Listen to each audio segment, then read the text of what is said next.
Campari.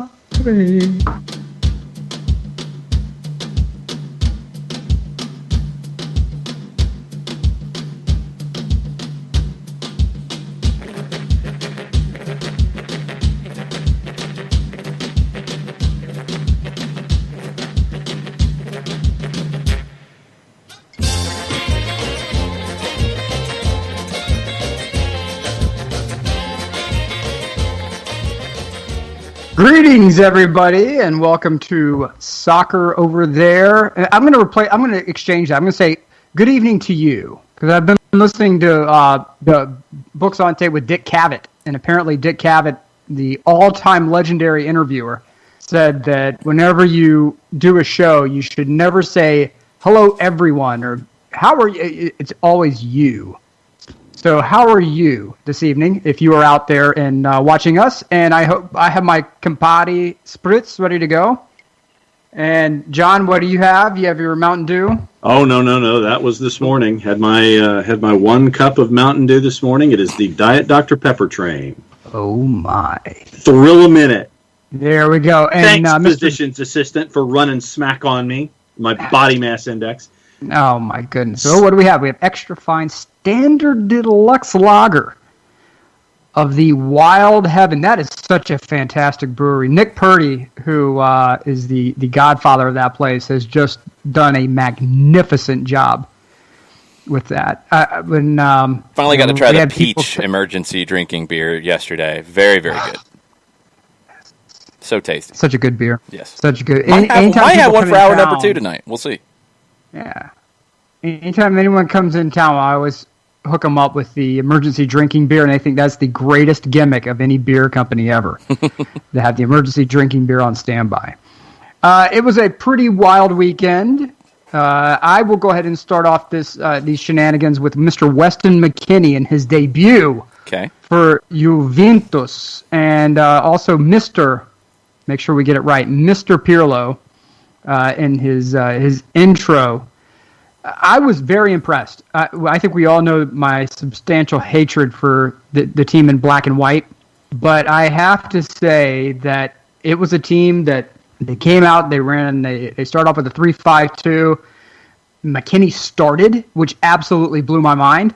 And gentlemen, he looked like he belonged. And the big concern that I had was not whether or not Weston McKennie could survive in Serie A, but whether or not a manager would take a chance starting him at any point. And there were moments when it looked like in the attack that they sort of passed around him, that he wasn't necessarily going to be as much of the vertical attack in the beginning of the game. But it's the minute Juve lost possession, he was like a pit bull, touchline to touchline, interrupting passes. He did a lot of stuff really well. Of course, there's areas where he can improve, but I was very, very impressed with his Juve intro, and also Pirlo, who apparently, according to God and everyone, had the greatest thesis in the history of Coverciano of all time in the Misters, and he scored a 107 out of 110. I thought there was somebody who got a 108. Who knows? I don't know. I'm making that up. But he did apparently so well that everyone feels the need to talk about it. It's the greatest marketing job that I can remember, because I don't remember Gattuso getting this kind of pub and with his thesis. I don't remember any of the other guys, Odo, Inzaghi, Nesta. None of them got this kind of pub. The Juve marketing machine is in full blitz. All right. It is what it is. Gentlemen, did you watch that game at all? If so, what are your thoughts? I got a little bit of it. I got the second half, and I mean, Juve was in control. This team, that's going to be the question for me, is Pirlo against the best teams in the league. That's going to be what I want to see. Champions League. How is he going to look in Champions League? Those are the tests. I don't think this was much of a test. I thought McKennie was very, very good. I'm with you. He didn't look out of place. I think being at Juve and playing for Pirlo will help define what he is as a player. Because at Schalke he had to play everywhere. He will settle in as a number 8. And I think what he brings to the table as a box-to-box midfielder will be a good fit for Juventus, and it'll be a great fit for him. And it'll also be a great fit for the U.S. men's national team, because I want the midfield of Tyler Adams, Weston McKennie, and Gio Reyna. That's the midfield I want. It needs to happen. Triple G. Let's do this. 3GB needs no, to John, get it's not like a crazy request. I mean, that's like that's not going off the board. I'm not getting wild with a pick. It's just what's needed. But McKennie needs to play a consistent position for that to happen, and hopefully it does, because I think he's the best fit there. Then my larger question to the floor, and this might be something of an unattainable goal, is how do we keep the hype train from getting completely and totally out of control after a very limited sample size? Forget it. It's already gone. It's already there. He's the greatest player in CONCACAF history after the dearly departed Alphonso Davies, who was that like a week ago. You know, he will continue to be that until he has one game where he doesn't run 12 kilometers. And he's the worst player then he's terrible, and his citizenship should be stripped. That's American soccer for you. Yay, it's fun. Well, I will say this. What really struck me is that we have seen players before go into Serie A sides, and I really think of Aniwu with this, where you could just see that he was a man apart on that team. He wasn't really welcomed. He wasn't really a part of things. McKennie was getting hugs from Ronaldo. He was getting, Rabiot and Ramsey, everybody was completely involved. They made him a part of all the celebrations. Anytime that people were giving him thumbs up on the passes, generally, these little horizontal passes that he was being asked to do early on, they were crisp, they were clean. And I say this for the following reason. We're talking about a kid from Texas who has just started for one of the all-time legendary teams in Europe. And this has been something what we've talked about, what we thought we could have had with Giuseppe Rossi, but, I had it with Giuseppe Rossi. You guys didn't have it with Giuseppe Rossi, where you wanted him in American colors. I wish you could just shut your big yapper! Hey, I'm not mad. It's the same choice I would have made. So everyone can I await your hate mail. But for the first time, we have so many players, that wear the U.S. colors that are playing in Europe for big teams. You're talking about Barcelona, Dortmund. You have Leipzig. You have Juventus. You have Ajax, soon to be either Barcelona or Bayern. I mean, this is absolutely and Chelsea. You have. I mean, it's nuts. It's absolutely nuts. And the pipeline, I think more and more European managers are starting to see the value of the American player in a way that maybe they hadn't before. And it's, if in the world of COVID and reduced, desire to fork out buckets of cash for players, the American player comes at a pretty decent price.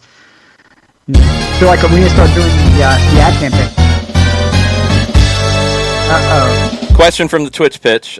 First, Ragamuffin thinks it's hilarious that you almost forgot Chelsea. That's good stuff. And Burned with a question about Serie A. Is all on-field communication in Serie A in Italian? Byrne said it sounded like it was during the game. That's going to be tricky for McKennie. Different in Germany, where there's some English now at the bigger clubs. Right. In Italy, by and large, you're going to communicate in Italian. The way, Italian culture in general is very similar to a lot of what you hear in America, where you're in America, speak English. In Italy, it is very much you're in Italy, speak Italian. And it depends on where you go. In Milan, for AC Milan, Pioli wants everyone speaking Italian on the field. It's easier for him to communicate. It's easier for his staff and the players to all communicate. There are players on Juve who can speak English. They will communicate with him to start with, but I guarantee you, He's going to be drinking from a fire hose. He's going to have every language learning app on his phone. He will be getting quizzed with regularity.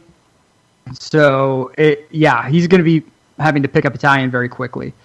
And if he wants to communicate with the officials especially, he's going to want to do that more so in Italian. I know. Chelsea was the last one because my focus has been so much on Serie A. And I'm not gonna lie, the Peacock thing pisses me off. Why?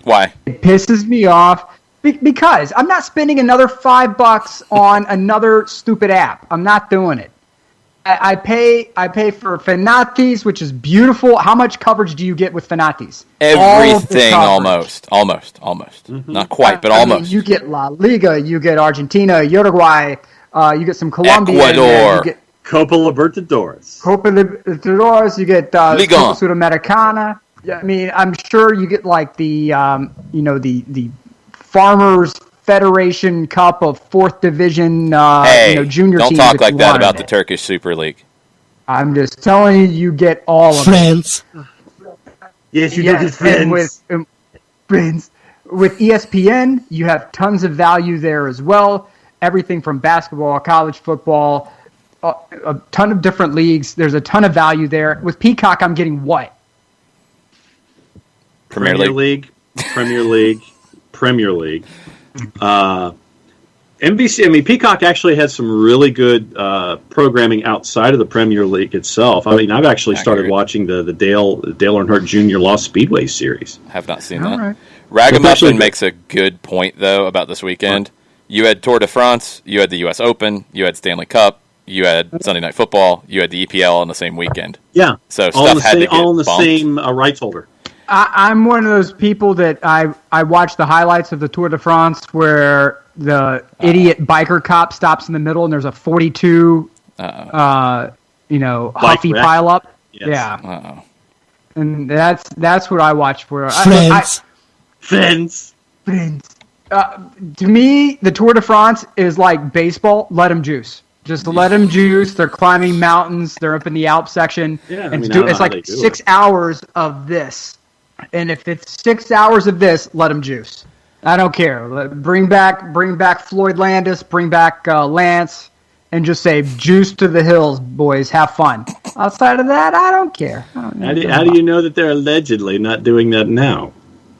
Well, Lance isn't there. I mean, I wouldn't doubt if they are. It's one of the few sports where I don't understand how you don't dope and maintain any remote level of competitiveness. And it's the same thing for the NFL. I say the same thing for the NFL. Let those boys juice, whatever it takes. If I don't understand how you can compete and not be just juiced to the gills. That's like the old Saturday Night Live sketch with the steroid Olympics, the old Phil Hartman, Kevin Nealon days. That's right. Yes. Where the power lifter is going to be lifting like a ton and a half, and he goes like this, and the fake arms fall off, and the blood's spurting everywhere.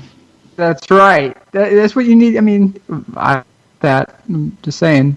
I used to watch the World's Strongest Man competition where like Magnus for Magnuson and like 8 other dudes from Iceland would come out and they would pick up like a 1/4-ton rock and just like heave it.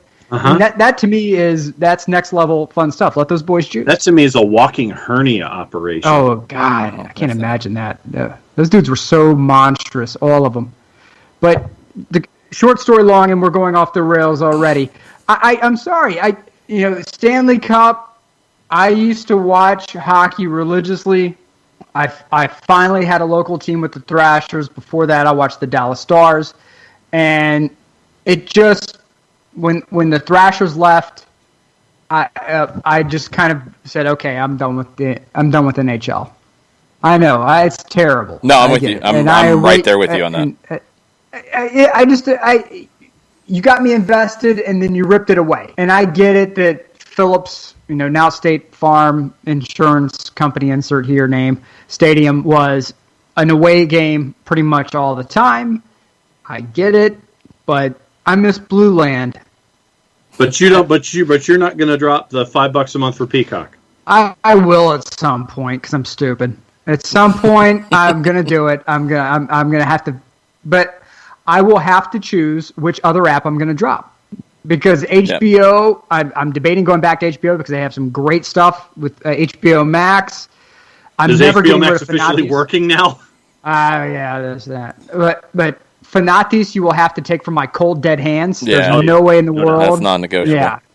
The National Fanatis Association, I'm ready to start that. I'm ready to start having rallies for Fanatis, whatever we need to get it done.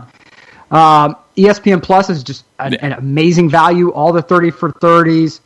I mean, Indian Super League, Chinese Super League, Eredivisie, Championship. I mean, whatever you want is there. I mean, it's all there. So why would I get rid of that?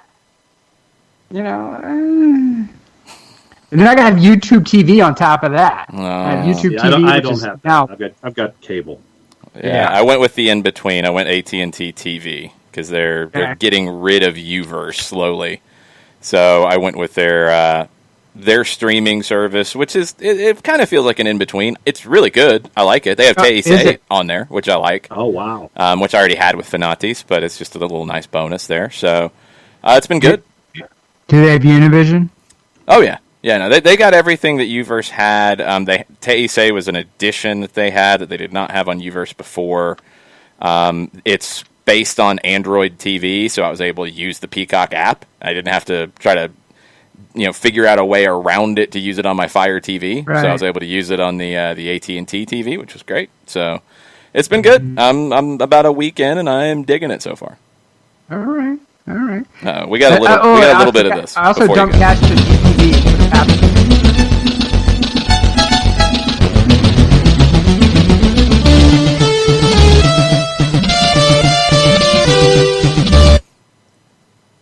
Mondays with Reddit. Who happened? What? Look, things are coming fast and furious tonight, so it's going to be bonkers. Xavi Campos tweets that Serginho Dest right now is closer to Barcelona than Bayern. Barcelona's had talks with the player's entourage and also with Ajax. Bayern offered 10 million euro. Ajax wants 25 million euro. Bayern is negotiating for an alternative. So right now, after some reporting earlier that he was going to Bayern, no question, now Barcelona could be back in the mix. The Semedo deal, I believe, is done on Barcelona's end, so that opens up the spot and the cash. And Serginho Dest could be headed to Barcelona. It's normally that's a really good thing. Look, no matter what, either way, it's a good thing for the U.S. men's national team. It's great for Dest, but I believe that for the media, the best option is Barcelona. It's great for us, the headline writers, the talking heads, the transfer market gurus, the football manager. And I believe that Bayern is probably the best option for the U.S. men's national team. So it's Barcelona. Barcelona now is not what Barcelona was, and they have a tendency to buy players and stick them on the bench for God knows how long, never play players. And Bayern buys with intent. If Bayern says we are spending money on this player, he's going to factor into our plans one way or the other. And so I am a little concerned by that move. It just seems to me like not the best option, in my opinion. I'm willing to be talked out of it, though. Well, but then you combine that with what Tancredi Palmieri had posted about an hour ago, where Bartomeu has apparently, and this is from Tancredi's Twitter, Bartomeu has personally halted a Suarez move to Atletico. Now he demands a payment and has changed his mind on paying exit fee to Suarez. And meanwhile, Atletico have contacted back Cavani. One thing I'm going to have to, I will always have to hedge anything that Tancredi says by the fact that at one point he claimed that a girl told him he looked like Adam Levine. So I'm going to go ahead. Wow. Just hedge. Yes. It's the greatest running joke in the history of soccer Twitter. He wore like a skin-tight black T-shirt and said, ew. I had a girl tell me I look like Adam Levine. And everybody that clowns him on Twitter with this gets blocked almost immediately. But it is the funniest joke on Twitter. I'll leave it at that. But the blocking of the move of the Suarez makes a ton of sense. You don't. It's one thing to let him walk, make an agreement, and walk, and supposed to go to Juventus. It's another thing to go to your in-league rival. There's no. I would kill that move too. Much as Bartomeu's a moron and God knows what else. No, you can't let that move happen. Jason, are you move happen if you're Bartomeu? He didn't have a whole lot of choices. I mean, that's the problem. No, not really. Juventus fell apart because they can't get the citizenship done in time. Even though he passed the Italian exam, so I don't know what the holdup is. No, I'll tell you what the holdup is. And I've been waiting for this moment. I feel like my whole life is geared up for this moment. Okay, so Italian law can be pretty funny regarding its immigration status and declaration of citizenship and how they recognize citizens. Suarez's wife is Italian citizen through descent, meaning that somewhere along her line there was an Italian citizen who moved to Uruguay and did not declare in front of an Italian authority, I am renouncing my citizenship. So she, according to the Italian government, just has the misfortune of being born in the wrong country, but she is an Italian citizen. In nome di Patria, Filii, e Spiritus Sancti. Have a great time. Now, before 1983, if Suarez had married her, he would have been an Italian citizen automatically. However, that is not the case now.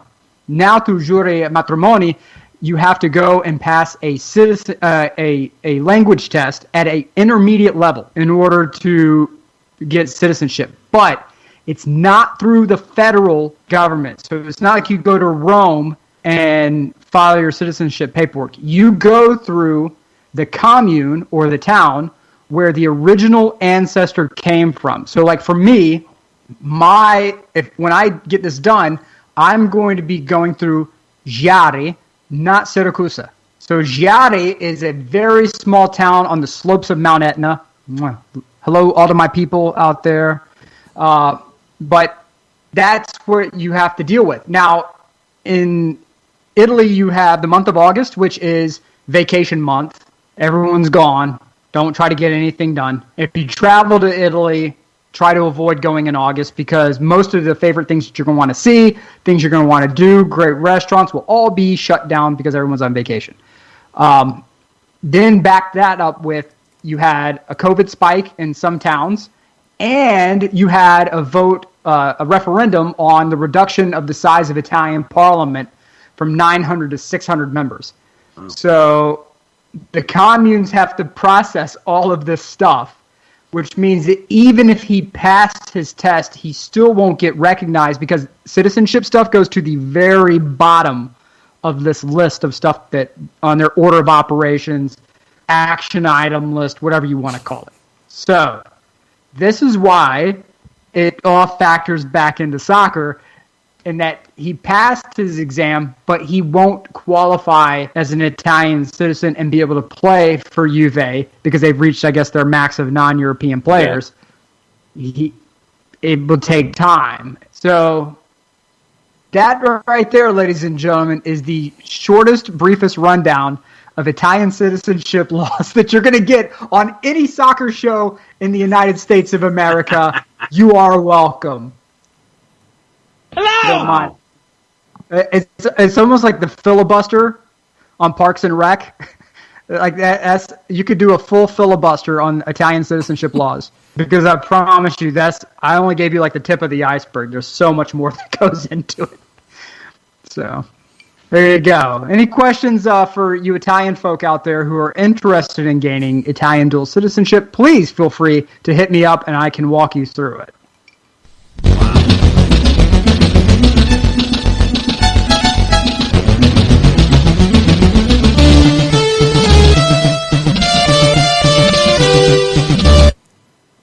Mondays with Reddit. All right, this one's out of Brazil. Copa Libertadores is back tomorrow, match week 4, so they are halfway through the group stage. Our boys, Flamengo, Dome Toronto's boys, Flamengo, have given up 7 goals in their last 2 games in all competitions. They haven't scored one. That's not good. They didn't have a league match over the weekend. And word comes out of Brazil that Flamengo has another positive test and reaches 7 cases in the squad right now. This was performed in Ecuador. They have 7 athletes contaminated, one more than the test from Sunday showed. It has been confirmed it is striker Vitinho. They are a favorite right now, by the way. Let's see. Now, before him, Bruno Henrique, Diego Ribas, Michael Isla, Mateo Zinho, and Felipe Luis had already tested positive and are out for the game on Tuesday. Flamengo sent athletes from their home base back in Brazil to the team in a chartered flight to bolster the squad. Remember, you can have 50 people in your overall roster for the Libertadores. This is why. So Flamengo is missing a lot of key people. What are those juice box numbers right now? Flamengo is a plus 123. Okay. Barcelona is a plus 187, and your draw is a plus 234. Jump on Ecuador, Barcelona all day. Because I guess they don't know yet. Wow. It's some key players here, not just random guys. 7 tested positive. I don't know if they'll have any other issues. But yeah, Flamengo is going to have some problems. They're already coming off of back-to-back losses. They're coming off of a match where they gave up 5 goals. It's not good. And on social media, they did the funeral dance for they had a guy dressed in a Flamengo jersey, and then they did like the whole was it the Nigerian funeral squad? Yeah. They did the whole Nigerian funeral dance with it after the thrashing. Oh, jeez. It gets better, too. Diego Alves out with an injury. Gabigol out with an injury. Gustavo Henrique out with a red card.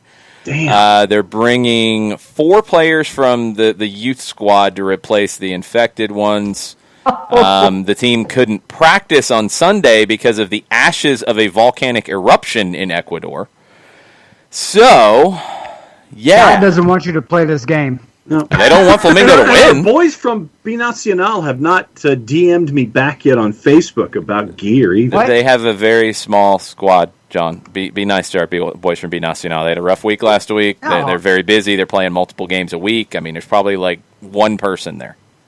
Yeah, well, they need to get on it because I have, I want to get Puma. We've got to get our new athletic. Well, that's new athletic. You got to deal with new athletic on that one. That's not Binacional. Separate. Yeah. No. New Athletic is the unicorn backpack. Okay. Okay. New Athletic's the unicorn backpack that I want. I'm talking about the jersey with the Pumas. Yes.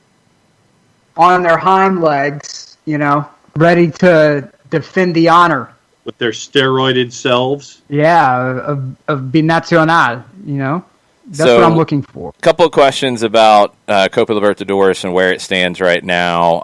You are in the group stage. You're halfway through, so you have 3, 4, 5, 6, 7, 8 groups, so 32 teams, so Bernd is correct. You are kind of rapid fire on the rest of the group stage games. So match day 4 is Tuesday, Wednesday, Thursday. Match day 5 is next Tuesday, Wednesday, Thursday. Match day 6 is October 20th, 21st, and 22nd. So they're trying to get close to back on their normal timeline because they have the Copa Sudamericana to complete as well, and teams who finish 3rd in the group and don't go to the knockout rounds get dumped into the Sudamericana, which I believe is not going to have a group stage. It's going to be straight knockout all the way through for the teams that had qualified, plus the Libertadores teams that get bumped. So the final is set for January 23rd, roughly. I think that could change depending on who's in it and how everything goes. But, yeah, they're trying to kind of rapid fire this thing. And you've still got situations where Venezuela, there's no update on when their league's going to start. At least I haven't seen one. Bolivia has not restarted, and I have not seen an update in a while because they were supposed to have started by now. Argentina now has just approved today that friendlies can take place for the non-Copa Libertadores teams. So they can play friendlies starting on I think, Thursday, and there's already some games set for Saturday.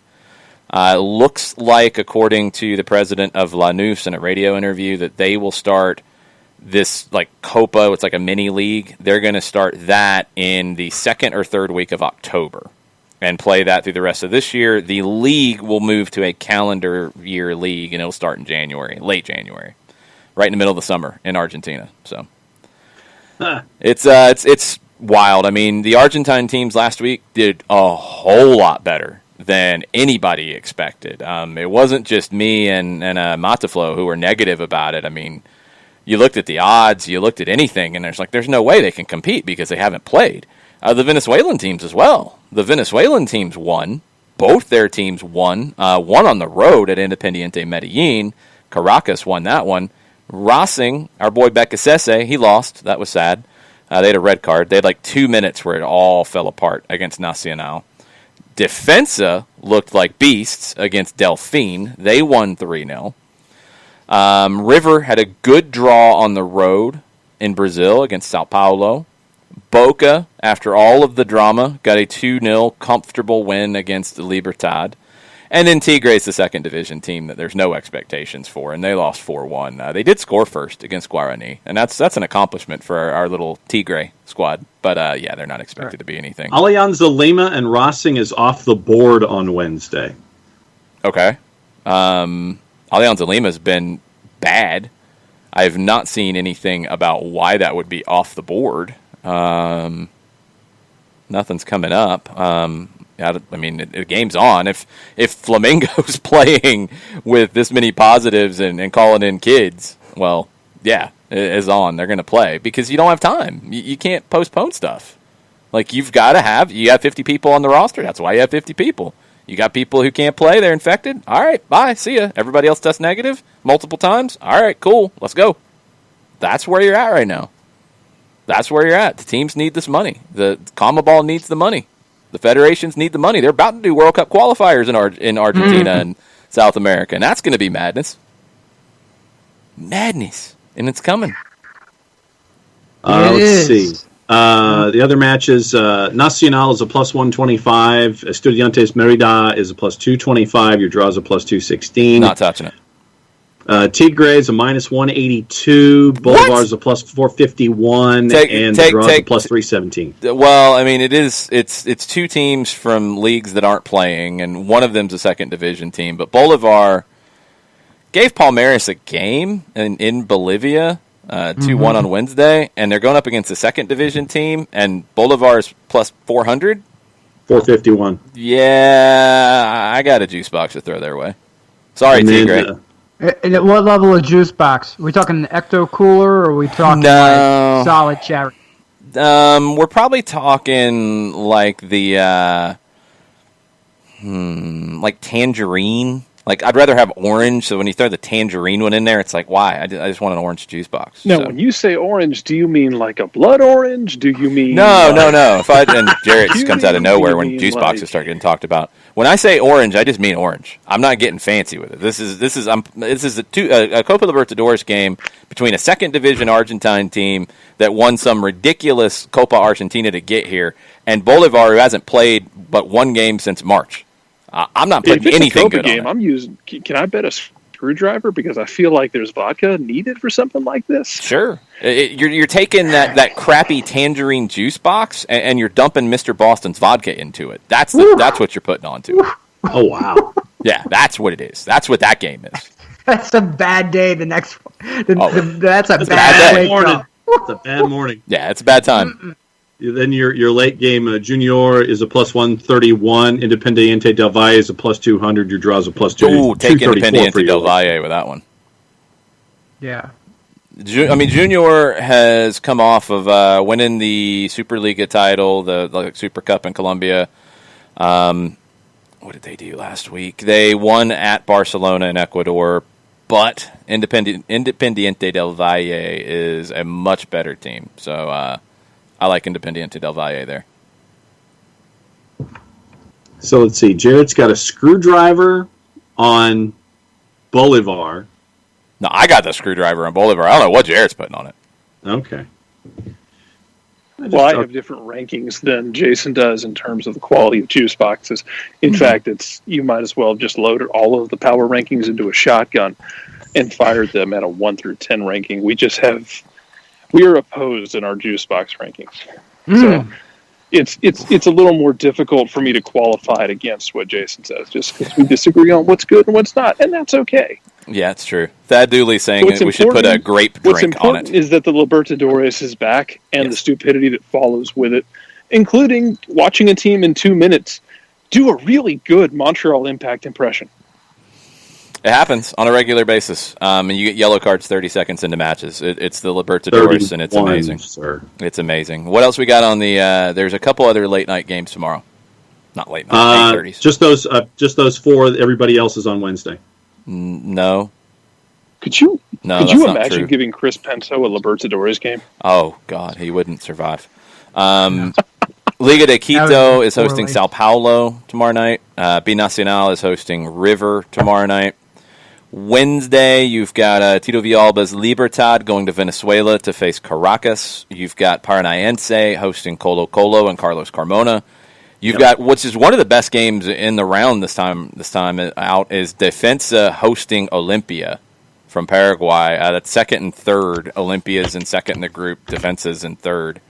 It's at Defensa. That should be a really good match. Guarani and Palmeiras. América de Cali and Universidad Católica. That's on Wednesday night. Alianza Lima and Racing is Wednesday night. Internacional and Grêmio, a all-Brazilian battle Wednesday night at 8:30. 3 games on Thursday, and they're spaced out, so you can watch all of them. Jorge Wilstermann is hosting Peñarol. Peñarol has been bad, but Jorge Wilstermann is just not that good. Independiente Medellin hosting Boca, and Delfín hosting Santos. That's the 10 o'clock. Boca's in the 8, and Peñarol's in the 6. What other juice box numbers stand out to you, John? Let's see. From Wednesday, Atletico Paranaense is a minus 189. Colo Colo is a plus 530. Wow, no respect for Colo Colo. I Plus probably feel about that way. 296 for your draw. Guarani is a plus 265. Palmeiras is a plus 106. Your draw is a plus 227. Yeah. Internacional is a plus 131. Gremio is a plus 227. Your draw is a plus 211. That's your Wednesday. Yeah. Nothing on Defensa? Do we have numbers on Dom Torrent making it through the next 2 weeks? He doesn't win with his youth squad playing in Ecuador tomorrow and dodging volcanic ash, he's going to have some problems. So look, Atlanta would just United love to have fans, seen those hope still numbers. remains. Go ahead, Jerry. I would love to have seen the numbers and how they changed. When that game was 2-0, and you're like, that's not great, but it's on the road, it's Libertadores, weird stuff happens, and then it turned into 5-0. Just to see those numbers change in real time would have been absolutely amazing to watch. Oh God, no. Yeah, it got ugly. It got really, really ugly. Now, coming straight out of the Twitch pitch.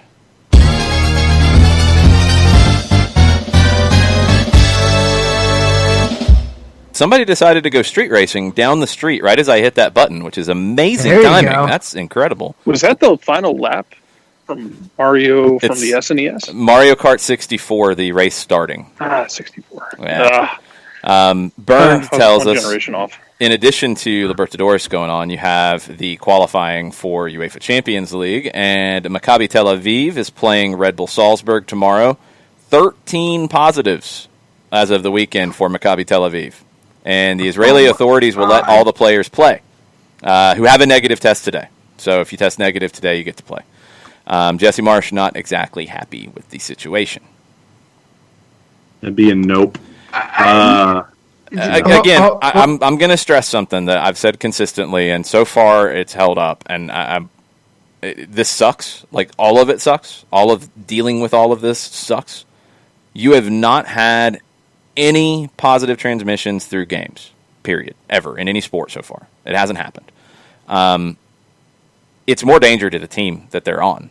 Like, that's the issue, is that it's going to spread throughout the team. The game is in, as Gwen chimes in, the game is in Israel, so they're not traveling, so I guess that helps them a little bit, but still. If they test negative, I don't know. You just have not had the transmission through game action. So, like, that sounds crazy. That sounds bad. I mean, the Flamingo situation, I'm honestly surprised that if they didn't get a negative test that they wouldn't play him. I would assume that they would. Maybe they just didn't, and they had to make the decision today. But you're not gonna see games postponed because of this anymore. You're gonna see teams have to deal with it, and if that means playing, kids from the academy, that means playing kids from the academy. There's no way that leagues and competitions and teams can weather not playing these games anymore. The financials are getting brutal. They've got to play. How long before we get another Holdenstedt 2 situation where you have a 37-0 loss but that's because the team decides to go socially distanced? That's on them, though. They do a social distance game. That's a clown show. That's trying to get in the headlines, in my opinion. I'm sorry. Like, that's ridiculous. Again, it just hasn't happened. You haven't had the transmission through it. And no major team's going to do that. A 9th division or 11th division or whatever level it fell to. Sure, that team got more publicity than they've ever got. Maybe some people went on their website and found a T-shirt. I don't know. But there's nothing to that fear. So far, there isn't anyway. And if there is, like, please say it, because you've had a whole lot of competitions now. And I'm talking team competitions on the field like this, and you've not had a transmission one team to another. You've had it within a team. And for the record, it was SG Ripdorf that did the socially distanced defense that allowed 37 goals to be scored on them. Blame the right team, yes. Yes. Yeah, I'm going to blame the right team. If somebody's going to do something that outlandish, I want to make sure that the bullets get aimed in the right direction. That's SG Ripdorf Mortsen 2. So, now, update from Burned on this, because the game sounds like a Final Fantasy villain. It probably does, is. Doesn't it? The game tomorrow with Salzburg is in Tel Aviv. Tel Aviv is under lockdown right now. The concern is about Red Bull Salzburg traveling to Tel Aviv and players being smart and not leaving the hotel and doing everything properly with your buses and your transportation and all those things. They should. That's manageable. The game itself, not really much of an issue. The travel around it is the issue. Right now, juice boxes have Salzburg at a minus 455, Maccabi Tel Aviv at a plus 1200, basically. Yeah, not touching it. And your draw is a plus 513. And I think that game is actually on, I think it's on TV someplace. I think it might be on 2NA tomorrow afternoon. Is it? I think so. Hang on. Show me soccer.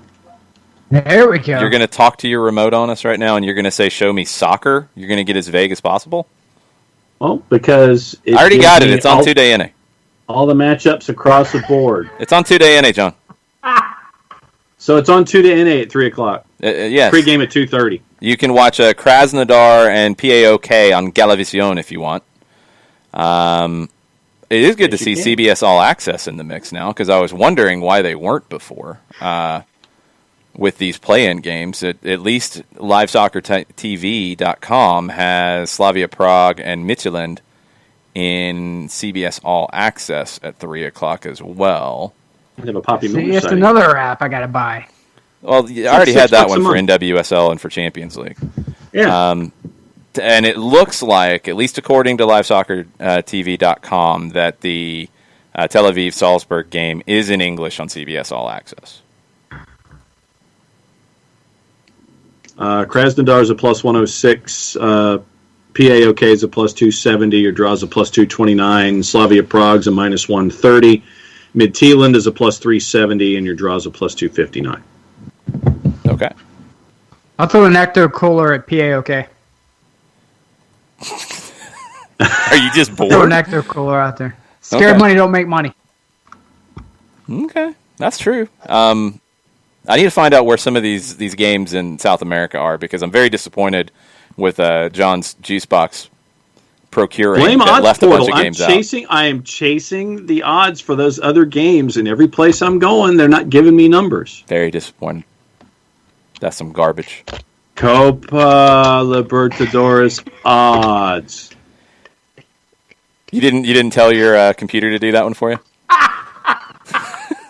On that. I don't have talk to text for my computer. Type odds for Copa Libertadores. He would be out of control if he Siri. had Hey Siri. that. He doesn't know who Siri is. Come on now. He doesn't know Siri or Actually, Alexa. John has an Android, so I mean, Yes, I John has can an vouch for Android. John. I have an Android, but I will occasionally say, "Hey Google." It'll happen. I'm asking the phone. Phone, give me. I need recipes with no salt. No salt. Ah, yes. Yes. It's not listening. The thing is not listening. So basically, what you're saying is, in about 30 years, I'm going to be like Jerry Stiller, trying to get things done through my phone. 30 Or years? Larry Yes. David. 30 I'm gonna be years? like Larry right. David with my phone in 30 years. 30? Really? That's right. Really? Now, 30 days. Size No, it'll take you 72 longer than font as he's scrolling Yes. through. You can see his call log from space. Jason called 4:32 p.m. Oh, geez. 7 times. Okay, so Yeah. we have an update from Kefsi, and I wanted to try to get this because I've said it many times. Some of the European pronunciations are the hardest ones for me. Right. And some of the teams that have like abbreviations or whatever, like PAOK, Yeah. it is pronounced PAOK, according to Kefsi. Pow. Pauk. Yeah, Pauk. makes sense. Okay. Okay. But now, and here's the other two that I have, and if you guys know on the Twitch pitch, please let us know. LASK, Austrian club, correct? I've heard Lask, yeah. I've heard LASK, I've also heard LASK. Yeah. And AEK Athens, I've heard AEK. Mm-hmm. So I want confirmation, people, on these. That's Because they're right. difficult. This is a community show. You're as It much is. a part of it as we are. We are figuring these things out as we go. That's right. We'll I pick hear them. Lask, and all I can think is like Bucky Lassick from the old Tony Hawk skating games. Nice. Like, oh, we named a team after an unlockable I was character thinking from a Eye PS1 Surgery. game. Nice. Yeah, LASIK. That stuff's amazing, by the way. I don't know if you guys have had LASIK done. I know some No. people who've had LASIK. It's amazing. No. They go from Coke bottle glasses, like with the eyeball, like it's like all the way down to no lenses, no trouble at all. Maybe some issues at night, just a little bit when driving, but outside of that, it's great. Just throwing that out there as Okay. we contemplate trying to get a new sponsor? acronyms and names and whatnot. I think you're trying to get a new sponsor for us. Hey, look, I'd be down for it. I have no problems with that. I am happy. And for the SDH SOT universe, if anyone out there is looking to sponsor a soccer show where we will plug your name endlessly, by all means, please feel free to reach out to us. Okay, Kefsi says it's PAOK and Ike Athens. Okay. Ike. Ike? like Ike. Correct? Do I get a thumbs up on that? All right, we'll see. Give me See, stuff. now all I can think of is the little brother on South Park. Oh, yes. I forgot that was the little brother's name. Was Gotta Ike. kick the baby. Ideas, Mio. Okay. Nick, where do you want to go next? oh my God. This is... How about your boy Zlatan, by the way, today? Oh, he had a quote, Well, too. I have concerns about this. You have as well. concerns? I was going to try to save it for Diablo and the details, but I will give you a little tidbit now. Obviously, they're working in Diaz and Tonali. I'm okay with that. That's fine. Milan did not look too bad. They plodded along early on in the game. I was not terribly thrilled about that. I do not like the fact that this team is still as reliant as they are on Zlatan Ibrahimovic. And just because of his age, injuries will happen. The season is long. He still wants to try to go a full 90. I have concerns about how reliant this team is from a goal-scoring perspective on Zlatan. As great as he was today, I have concerns. Well, Zlatan it's had just- something to say.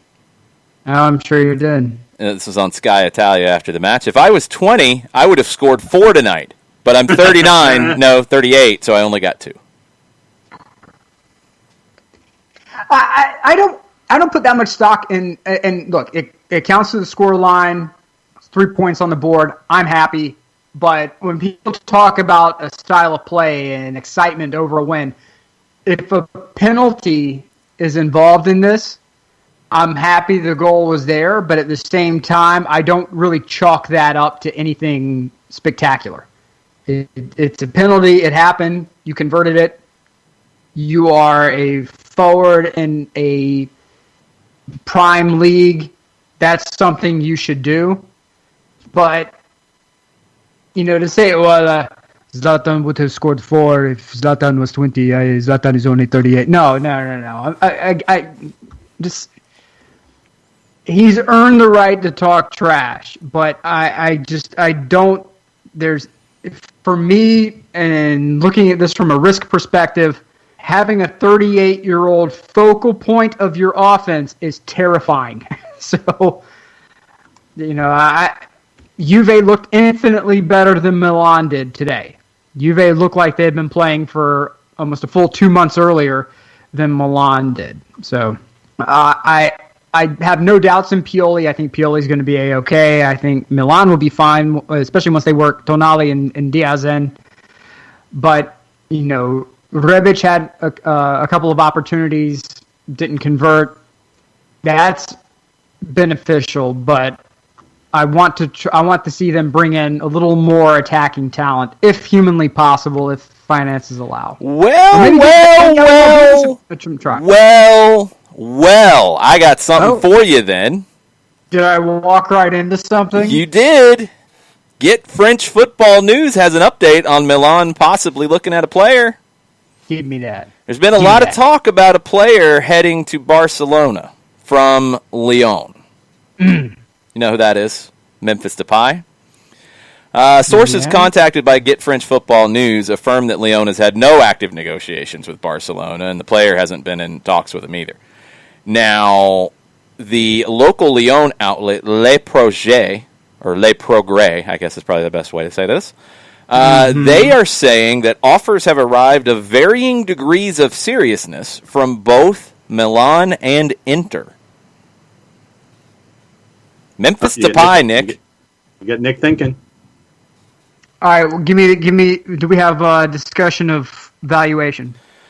We can do that for you, because that's what we do around here. Let's see. Memphis Depay. We need a valuation. Let me see. I don't think you're going to be able to tell your TV this one, John. I got it. No. Evaluate Memphis Depay.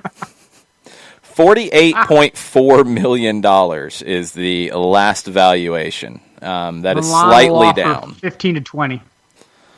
He was in December 60.5. He is 26 years old, turned 26 in February. His time actually right now in League this season, he's got 4 goals in 4 matches. I say you offer $15 million in Paqueta. You give me $15 million in Paqueta, and you send me Memphis. And we'll call that good. Because Inter's only going to send cash. I don't think they're going to send anyone out. And I get that you may want to try to be a part of a project that they're going to try to sell you, we're going to be the team that's going to break Juve's streak. I don't know. After watching Juve this past weekend, look, Claudio Ranieri, who is the manager of Sampdoria, is no slouch. He's no bum. The guy won the Premier League. He's not a bad manager. Sampdoria is not the greatest team ever constructed, but the man knows how to manage. So it's not like you went up against like a Cortone and a bunch of people who just got promoted. So let's go ahead and get that out of the way. Juve looked really good. You really couldn't tell that much of a difference in the quality level. It didn't look like there was a substantial drop-off.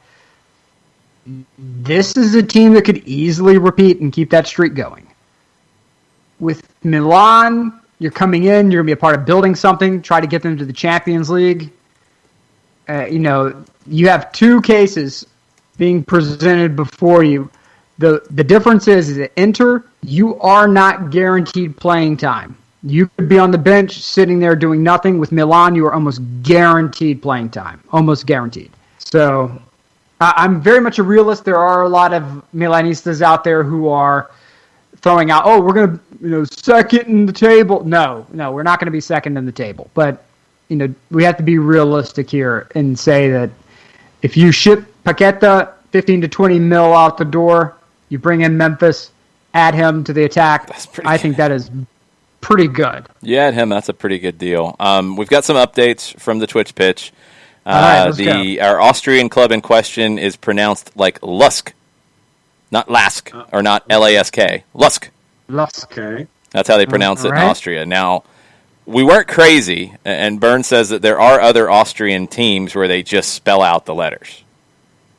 And Okay. Lusk is the exception, because I guess it just sounds cool. I don't know. Got nothing. Here is we haven't had this category in a while on the show, and Okay. it's time. What a plonker. The plonker in question is Dani Alves. You remember Dani Alves, right? Yeah. I love Dani Alves. He was one of my favorite players for a while. Well, he's at Sao Paulo. God. He is 37 years old now. That man looks about 45. He's had some hard living. He was having some hard living. He had a party. Of course. People aren't happy because he had a party with friends. Crowds are obviously not a thing people are really fans of right now. The revolt among the fans was not just about the party, though. It was about not wearing a mask, which is a bad idea. And he has an injury on his right arm. He's got a broken forearm. And he was beating on a musical instrument with said arm. And to add to the plonkerness, 37-year-old Dani Alves, who has a contract until December of 22, which is madness, he wants to leave. And he wants to go to Europe. And he's waiting on offers. What? Yeah, that'll happen. Yeah, he's waiting on offers.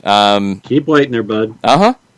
Turkey will So am sign I, him. to be fair. Someone in Turkey will do it. Yeah, somebody might do something stupid, but Fenerbahce is going to open up the purse and going to risk it all. did he play there before?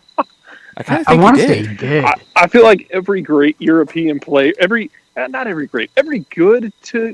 European player who's in that range between good and really good but not quite great has played in Turkey. I kind of feel This like is he the did. same No. theory of every No. coach you can think of You- who's you middle do of the it. road has coached the San Diego Chargers at some point, now Los Angeles Chargers. And we still suck. Thank you. That's accurate. No, he went from Barca to Juve to PSG to Sao Paulo. I thought there was a Turkish stop.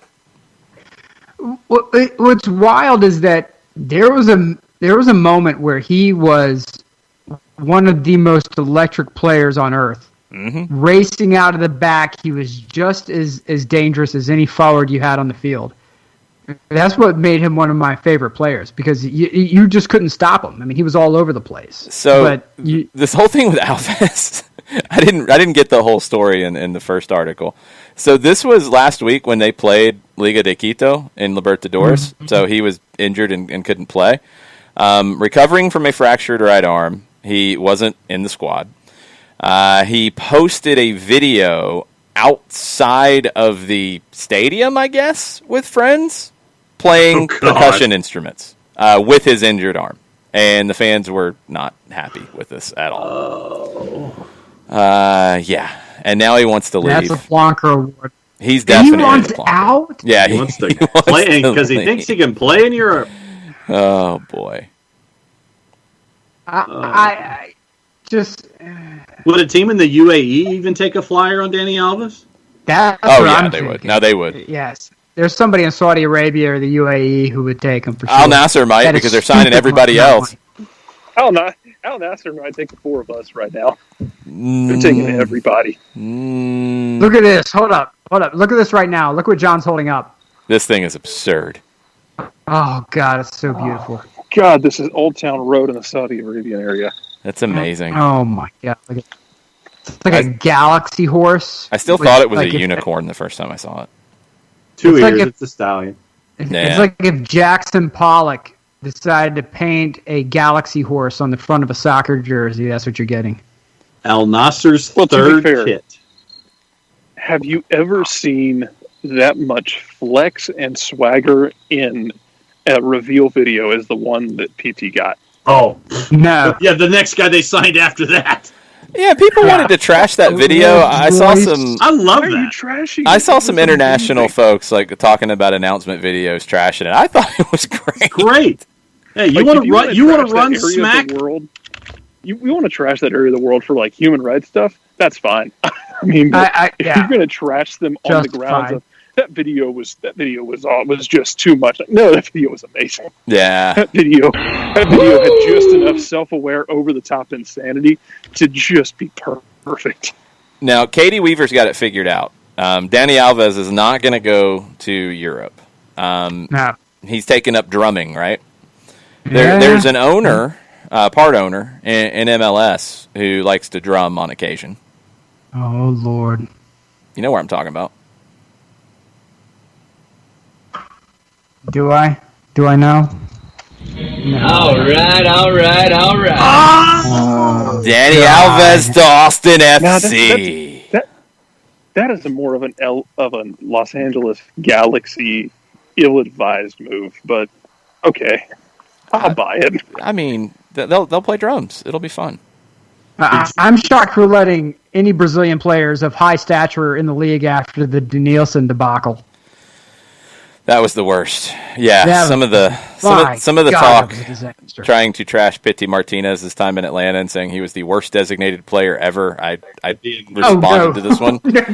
I shouldn't have responded. It was a waste of time. But yes, if you saw Denilson and his 93 step overs in about 45 minutes, that went nowhere, and then he did nothing Nowhere. else, and then he left. It was I horrendous. I can go to my closet right now, and I can pull out a classic FC Dallas jersey where they still just had FC Dallas across the hoops? front. The hoop one? The hoops. Oh. Yeah. Prime. Old MLS logo on the sleeve. I watch that absolute bit of buffoonery take place. That is the worst DP signing by far. I wasn't. By far. I wasn't fair. So terrible. No, I wasn't fair. He did play in 8 games, and he started 7, and A he whole scored 8 1 goal. games. He had 1 goal, and he played 50 minutes in a playoff game in 2007. That's it. Mazel tov. Yeah, that's it. Bernd Dursberger is all about Danny Alves, even though we're trashing him as the plonker of the week. He would fly anywhere in the country to watch him play. I know he has no legs left, Could you but imagine still. the press conference with the MOC and Danny Alves down there in Austin? It'd be a drum circle, John. The minister of culture, and Danny Alves doing like dueling drums like Phil Collins and Chester Thompson during Genesis concerts. You got to get those numbers up, Danny. Got to get those numbers up. Accurate.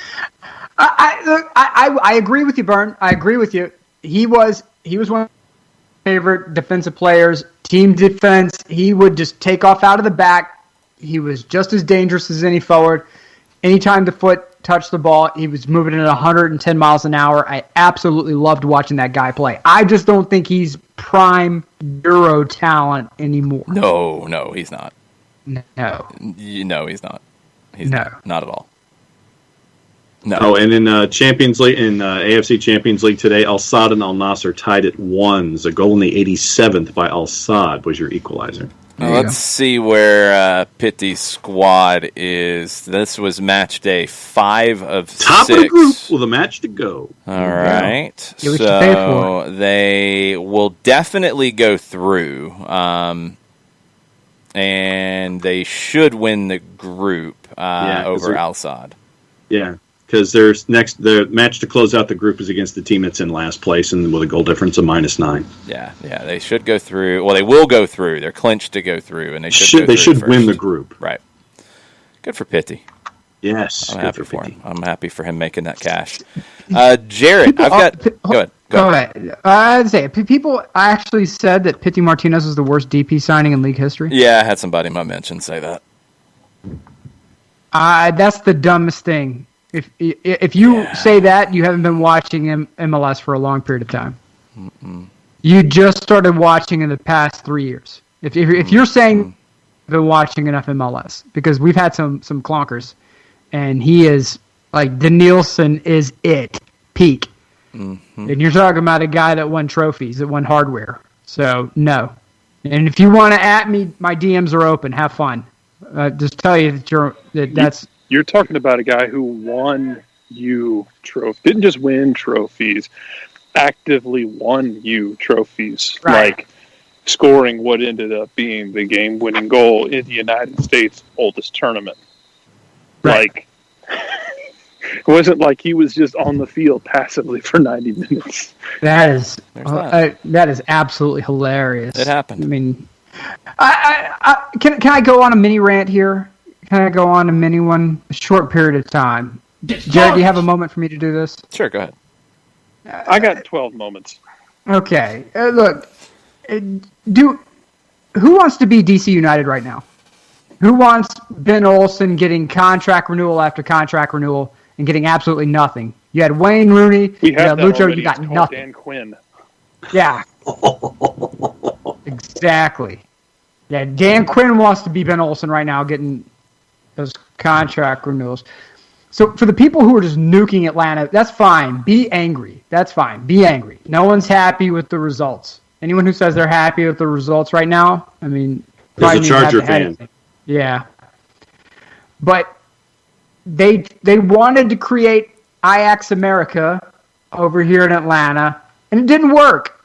You wanted to do something different, and it didn't work. Okay, we're trying something else. But you have an MLS Cup, you have the Campeones Cup, you have a U.S. Open Cup. Gressel and Assad have won what up in D.C. so far? Nothing. Wayne Rooney and Lucha won what? Oh, no. Oh, they won that highlight against Orlando. That great track back and cross in. That they won that, right? That's the thing they won, the highlight wars, I guess. They won that one. It can be worse. It could be infinitely worse in the situation you have now, where you have an invested group ready to make changes and do things. No one's saying that the status quo is acceptable, and there are plenty of MLS teams right now that are okay with the status quo of we suck and we're not really going to do anything about it. New York Red Bulls. I mean, would you rather be them? I'm tired of this Tuscaloosa talk that we keep hearing where everything's bad, blow up everything, throw out all the players. Yes, it sucks right now, but changes are going to be made. Things will be done. We all wanted it to go differently. It's not. 2020, don't know what to tell you. 2020 sucks in general. But there are teams out there with zero ambition. I'd rather be with a team that is hitting essentially what is a structured system of spike and crater, which is what salary caps are meant to do. Only a few teams ever get to bypass the valleys or the craters, whatever you want to call it. The idea is to minimize the depth of the valley. And I will say one thing about Carlos. I think Carlos maybe misspoke when he said that the idea was not to have a rebuilding year. Again, the idea is not to have a rebuilding year. That doesn't mean you're not going to have a rebuilding year. One of the greatest DPs of all time, out for the whole year. Joseph, stay off Lake Lanier. Please, God, avoid Lake Lanier. Yeah. Just focus on your rehab and avoid Lake Lanier. But come on, guys. The timeline has just been buffoonish, absolutely buffoonish. And if I didn't have meetings in the morning, I would have jumped on soccer down here and said something. But it's just a bit buffoonish. Let's take a step back and start planning for the future. And if you want to at me. I'm just tired of watching my timeline turn into Chernobyl Reactor 4 because things haven't gone the way we wanted to this year. Does anyone know what's going on here? It's my rant over. Good Lord. Okay. I just had to get that out. I have nothing else to add. I added enough today. Jarrett, you still with us? Yeah, I'm here. In Scotland, today. Oh. Thursday. The third qualifying round of the Europa League. You got 4 Scottish teams playing on Thursday. What's up with that, Jarrett? What's up with that is Scotland wasn't satisfied with moving up to, I think it was 14th or 15th in the coefficient. Thanks to what mostly Rangers, and what Celtic tried to do. I was about to say, now, hold that right there. That ain't true! Celtic lost and got bounced down to this. Oh, I know. I'm talking about last year. Okay, I was talking about now, because there should be 3, but there's Celtic in this too. You're in a situation where you're riding momentum from last year, right, where Celtic got out of their group, beating Lazio twice. Mm-hmm. That's always good. Not something you see every day. I mean, then you have Rangers who get out of their group, and Alfredo Morelos was one of the best players in Europa League last year. You can go look it up. He's not getting minutes right now. Go look at the Europa League stats last year. Alfredo Morelos was a monster from qualifying up through when they played. I think they played Bayer Leverkusen or Borussia Mönchengladbach, a German team. God bless you, my son. Bernd is coming after you, Jarrett. Aside from that, digression for a minute. There was a pub in Scotland when Celtic had to play Borussia Mönchengladbach. They tried to spell the name on a chalkboard and failed like 4 times and just crossed it all out and wrote a German team. That sounds about right. But you have 4 teams, I think, that are riding 3 teams that are riding the momentum of all of this in a really good way. Aberdeen, moves on. Rangers is still clicking. They drew this weekend and domestically, but that's the first time they've given up goals, in the new move, basically. Celtic's kind of a tire fire. They got bounced by the Hungarian champions in Champions League qualifying. So now they're just trying to survive, because if they get knocked out again, you want to see a fire sale over the next 2 weeks. If they lose Thursday, turn your eyes to Glasgow and watch how many guys leave. What about Motherwell? They're still in it too. Motherwell. Oh, Motherwell. Tell us about Motherwell. Not a bad team. They're definitely not bad by Scottish standards. By every else's standards, you're probably not going to put them in the same category. If you haven't yet, go look up the Aberdeen second goal of the last qualifying leg. It's a goal Olympico, just off the corner. Yeah. Just hits it, curves it, puts it in the top far corner. It was really pretty. But Aberdeen's got a challenge, though.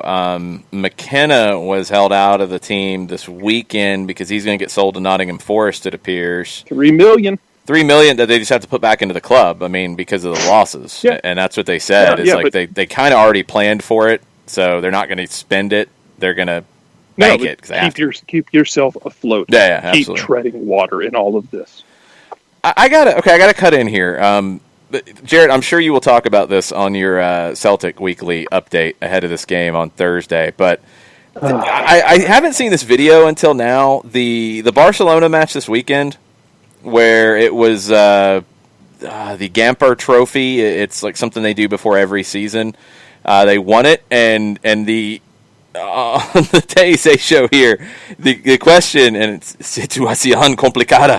Messi está triste? He had the trophy, and he walked over all sad and just sat it down on the ground, and then walked back around to take the team picture before. And the debate is Messi sad? Se fue Vidal? Se va Suarez? Is Messi sad? Are we going to have to send Messi some My Chemical Romance CDs? Or Depeche Mode? Well, he's probably sad because he's some watching Dido. The president, who is basically a lame duck president of his club, possibly just poking holes in the life raft, wondering why the life raft is sinking.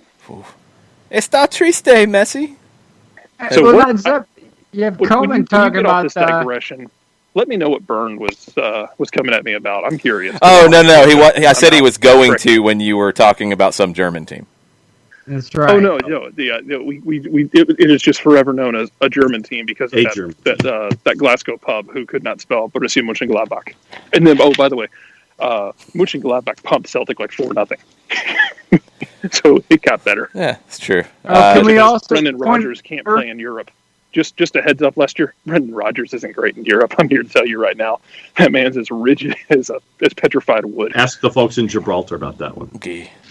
A point of order, apparently, Nick? Apparently the 3-4-3, the system that the formation that will never work under any circumstances anywhere around the world, was used by both Dortmund and Mönchengladbach this weekend. Mönchengladbach. It's like the Mönchengladbach, yeah, I'd like to say that. Just for the record. Another German team. He just did it 3 different ways. That's amazing. Another German team. That other team. I don't know. The one that Bradley kid played for at one point. Do they have a nickname? Because we need to give them one, I think. I love that the Germans are so unapologetic about it. We have a name that's 47 syllables long, and you will pronounce all of it. I like that. Good for them. Well, here's the thing. After that whole thing happened in Glasgow, they changed their English language Twitter to a German team and kept it that way for like a month. I love that. The German Twitter accounts, I think Leverkusen's another one that has a fantastic English language Twitter account. Thank you, Bernd. They're the Foles. We have now dubbed Borussia Mönchengladbach. They're the Foles. The Fohlen. But they both ran 3-4-3s this weekend for anyone who's calling for the demise of the 3-4-3. It's madness. The only nickname I acknowledge in Germany was that I was once told not to cheer for Bayer Leverkusen, and just that they're known as Bayern Leverkusen for a reason. Oh, yes, that is true. There's a very Atlanta Falcons vibe around that club. That's very sad. Like they're gonna get to the top of the hill. That's just gonna make the fall even worse. Kevsey said each one of your pronunciations was correct, Nick. So just scoring at home, you got all of them right. That's good. There you go. Kefsey says that Messi should listen to Foles, which is a band, and maybe he should. In Argentina, they are concerned that Messi's sadness is going to affect them in the upcoming World Cup qualifiers, because I love this conversation. So basically, Messi lost all of his privileges. He lost all his friends. His smile. No, he lost his friends. His friends left, and he's sad. He's lost his friends. He's lost his privileges. He's treated like a normal player now by the manager. Cry me a river, man. I don't care if you're the greatest player. Either you're a part of the team or you're not. If you don't want to be a part of that, then you play for your year, put on his frowny face, and then you go play for Man City. Do you want me to give you? Let me find this quote real quick because it popped back up today. He lost his smile. That's all. He's like HBK. He's lost his smile. He lost his smile. I'm sorry. I'm so sad because I don't. My friends are leaving the club. Look, man. You. No, he wanted to leave. He got screwed. Contract. He got screwed. He wanted to leave, and they told him he could leave. He got screwed. Your agent. Absolutely, he got screwed. That's fine. That's fine if he got screwed, but he could have found a way to get out of it. He could have agreed to mutually terminate the contract and walk away with no cash. You want to keep his cash?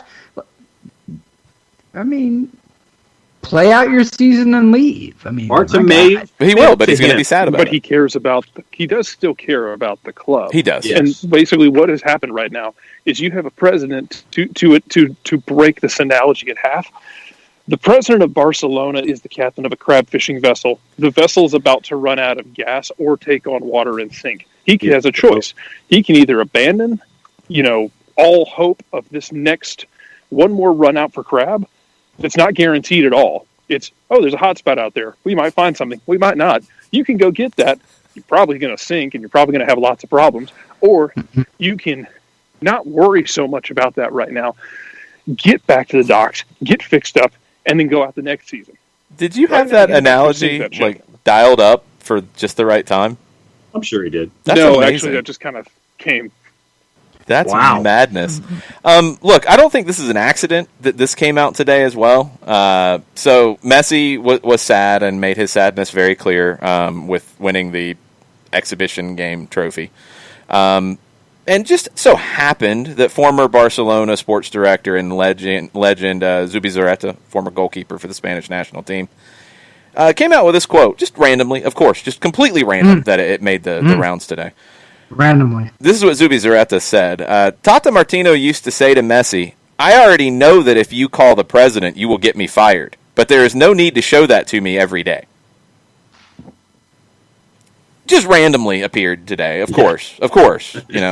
Didn't mean for that to happen. It just showed up completely unexpectedly. But this is the problem with Barcelona. It's the problem. We point our fingers at Real Madrid every time Sergio Ramos runs his mouth, or they fire a manager. We say, "Oh, the inmates are running asylum." They just go right to Perez and bad. You're so terrible. But Barcelona, this club, is the idealistic club. This is what everybody needs to strive to. No, they have the same stupid problems that Real Madrid does, where one player goes, "Hi, can you get rid of this guy because he's taking away my privileges?" And the manager's gone. I mean, I don't care that Messi's a nicer guy, or maybe he is the greatest player of our generation, maybe of all time. But he made his bed. He signed the contracts. His agents did not protect him. COVID messed up. 2020 is a disaster zone. They unearthed 27 mummy caskets in frickin' Egypt. Everything's going bad. An asteroid's probably going to hit. Who knows what? But play the year out.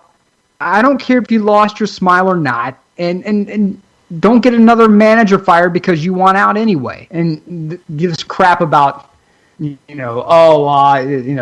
player is bigger than the club. Come on. We all know that's the greatest line ever created to get player sympathy. I'm on one tonight. I have no sympathy for these bums. He'll play the year out. He'll be sad as he does it. Hopefully it won't affect Argentina's World Cup qualifying campaign, because Teise will go nuts if that happens. I think it'll enhance it. It could. He could be happy with Argentina and fired up and just killing it. Right. I'm down he's with not this. happy with Barca and wanting to go. He'll have that other outlet with the national. Right. Like, okay, because Messi's not stupid. He can look around and be like, "Yeah, we're probably not doing a lot in the Champions League this year. Better turn it up." And if he goes to Argentina and he's on DEFCON 1, maybe. Oh.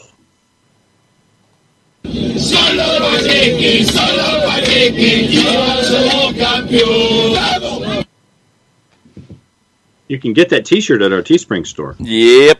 Winterwind says, "I could rant about Barca for an hour or more. The whole Ricky Puig thing, they want to send him out on loan to Ajax. He doesn't want to go. That's just one of a million different things when it comes to Barcelona right now. The Luis Suarez thing was like a done deal. And, nope. Not going to allow that one to happen." No. I'm just tired of everyone putting Barcelona up on this pedestal that they do no wrong, because you're living off the high that was the Pep Guardiola, the La Masia, Spain winning every trophy there was to win. I'm tired of this narrative that Barcelona's infallible, that they do things the right way. No, Bartomeu helped with that. Right. Exactly. How many players have moved to Barcelona with triple digit transfer fee and did what? Sat on the bench doing nothing. Doing nothing. That's poor planning. That's poor fiscal responsibility. That's absolute. It's well. If you go by what the reports say, sort of criminal. Everything is there now. So don't sit there and hold up this club as some sort of, you can love them for what they were, but that doesn't mean that's what they are. Winterwind said, high school quarterback did amazing things. That doesn't mean the high school quarterback is that much of a champion today.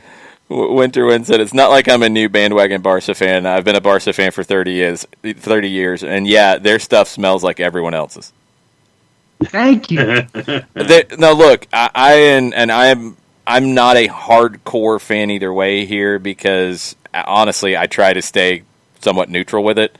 The first Spanish team I had a chance to watch consistently was Real Madrid. I'm a Real Madrid fan between the two, but I love what Barca has been. I know that doesn't make me cool or anything, but I'm not being a fanboy about it. I'm looking at it objectively here. I love, the Johan Cruyff time as a player, then a manager. I love the Pep Guardiola stuff. I constantly try to learn more from Pep and the way he sees the game and the way he thinks about it. So I have a ton of respect for those teams. The Xavi and Iniesta days, forget it. Love it. But this is just like such a fall from where they were, even somewhat recently, where they were not what they were, but they were still really good. Right. To now, it's an absolute clown show. It is. This was the stuff that whenever Real Madrid changed managers or they, when Perez was trying to get back in, it was the nonstop clown show. And they could win anything they wanted, but it was a soap opera 24/7 with that club. And Barcelona was chugging along, La Masia just churning out that talent. And then they started shipping all those kids out and bringing a bunch of mercenaries in that sat on the bench and did nothing. And then they would be shipped off for half the transfer value and were shocked at this. Oh my God. You mean everyone can be tripped up by poor management? That's shocking. I am just flummoxed. Are you stunned? I'm stunned by this development. It blows my mind. Look, if you need to see it domestically, go look at the galaxy of where they are kind of now, but not so much, where they were 2 years ago. Right. Versus where they were, at the end of the Beckham, Keane, Donovan times. Oh my God! Yeah, it's tough. Good. You're right. This is. I get that MLS is built on parity, and it's going to happen more in MLS than it is anywhere else. But it can literally happen to anyone, and it can get ugly real quick. But the beauty of the way this game is structured, it can turn around and look real pretty real quick too. Mm-hmm. We mentioned Pep Guardiola, and we've talked on this show, we've talked on SDH about the crowded schedule that's coming up for teams, especially in England with the Gummy Bear Cup that is the biggest waste of time in soccer. Well, you're going to enjoy Manchester City. They will be drafting in players from the Youth Academy for Thursday's League Cup match at home against Bournemouth. Pep Guardiola said he can't play in two competitions right now. No way you can do it. So against Bournemouth, we will play most players from the academy and try to keep energy in the Premier League. With the lack of preparation and 7 players out, we have to keep the players who played today as fresh as possible. We won the Carabao Cup 3 times in a row, and we would like to continue, but we don't have the players in this period to play every 3 days. And that is accurate. Especially post-COVID. No, you don't have it. You can't. There's no way. No. So that's smart. It's the Gummy Bear Cup. Throw the kids out there. See what happens. Yeah. Let them go. And Liverpool should do the same. Yeah. I'm assuming play they any will. games with it. Just do it. Yeah, I'm assuming they will.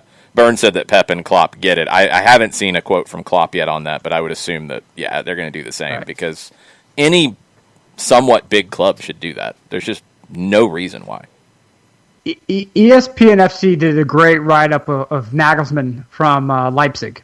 And remember, Leipzig is, that's the club where it's press, that with the old Ralph Rangnick, we're going to press until the wheels fall off. Even Nagelsmann's like, we can't do that all the time. Like, we have to be more flexible in how we approach the game. And he's one of the bright young minds. Bernal, though, he's at 34? Absolutely buffoonish how young this guy is. He's really young. But all of these managers who typically run these high tempo, systems are starting to realize we can't do that right now. We have to slow things down, or we have to do a tremendous amount of squad rotation. It's just part of the new world and how things are going to work. And I don't blame them, man. Bring out, you call the U17s up and all right, kids, who wants to be on TV today? All right, you're going out. Let's go. That's right. Now, Timmy, you want to play forward, Timmy? All right, Timmy's at forward. Let's go. Orange, do the juice. They're a little more organized than that. I don't care. Let's go. Go however you want to do it. But Can I break? Can I break something? Yeah. You're going to break something? Do you need a sounder? Well, I need a sounder for Atlanta United reasons. You need Is it news or is it opinion or is it something that just might be It's happening? news. Sorry, it's news. news. I haven't done this in a while. Okay, if you're wrong, Jared, I'm going to get you on this. Let's see. Breaking news from Jared Smith. Stephen Goff reporting from the Washington Post. MLS planning to announce the rest of the regular season schedule Tuesday.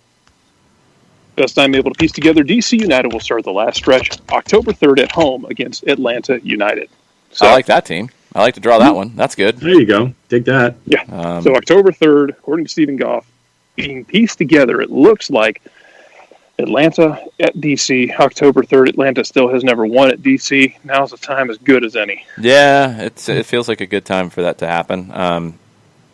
The G-Brand play a Cup. little bit better. Yeah. Just don't get on Twitter that night. Before, during, after. It'll be so ugly. I'm going to shut Twitter down on that night. It'll be so ugly.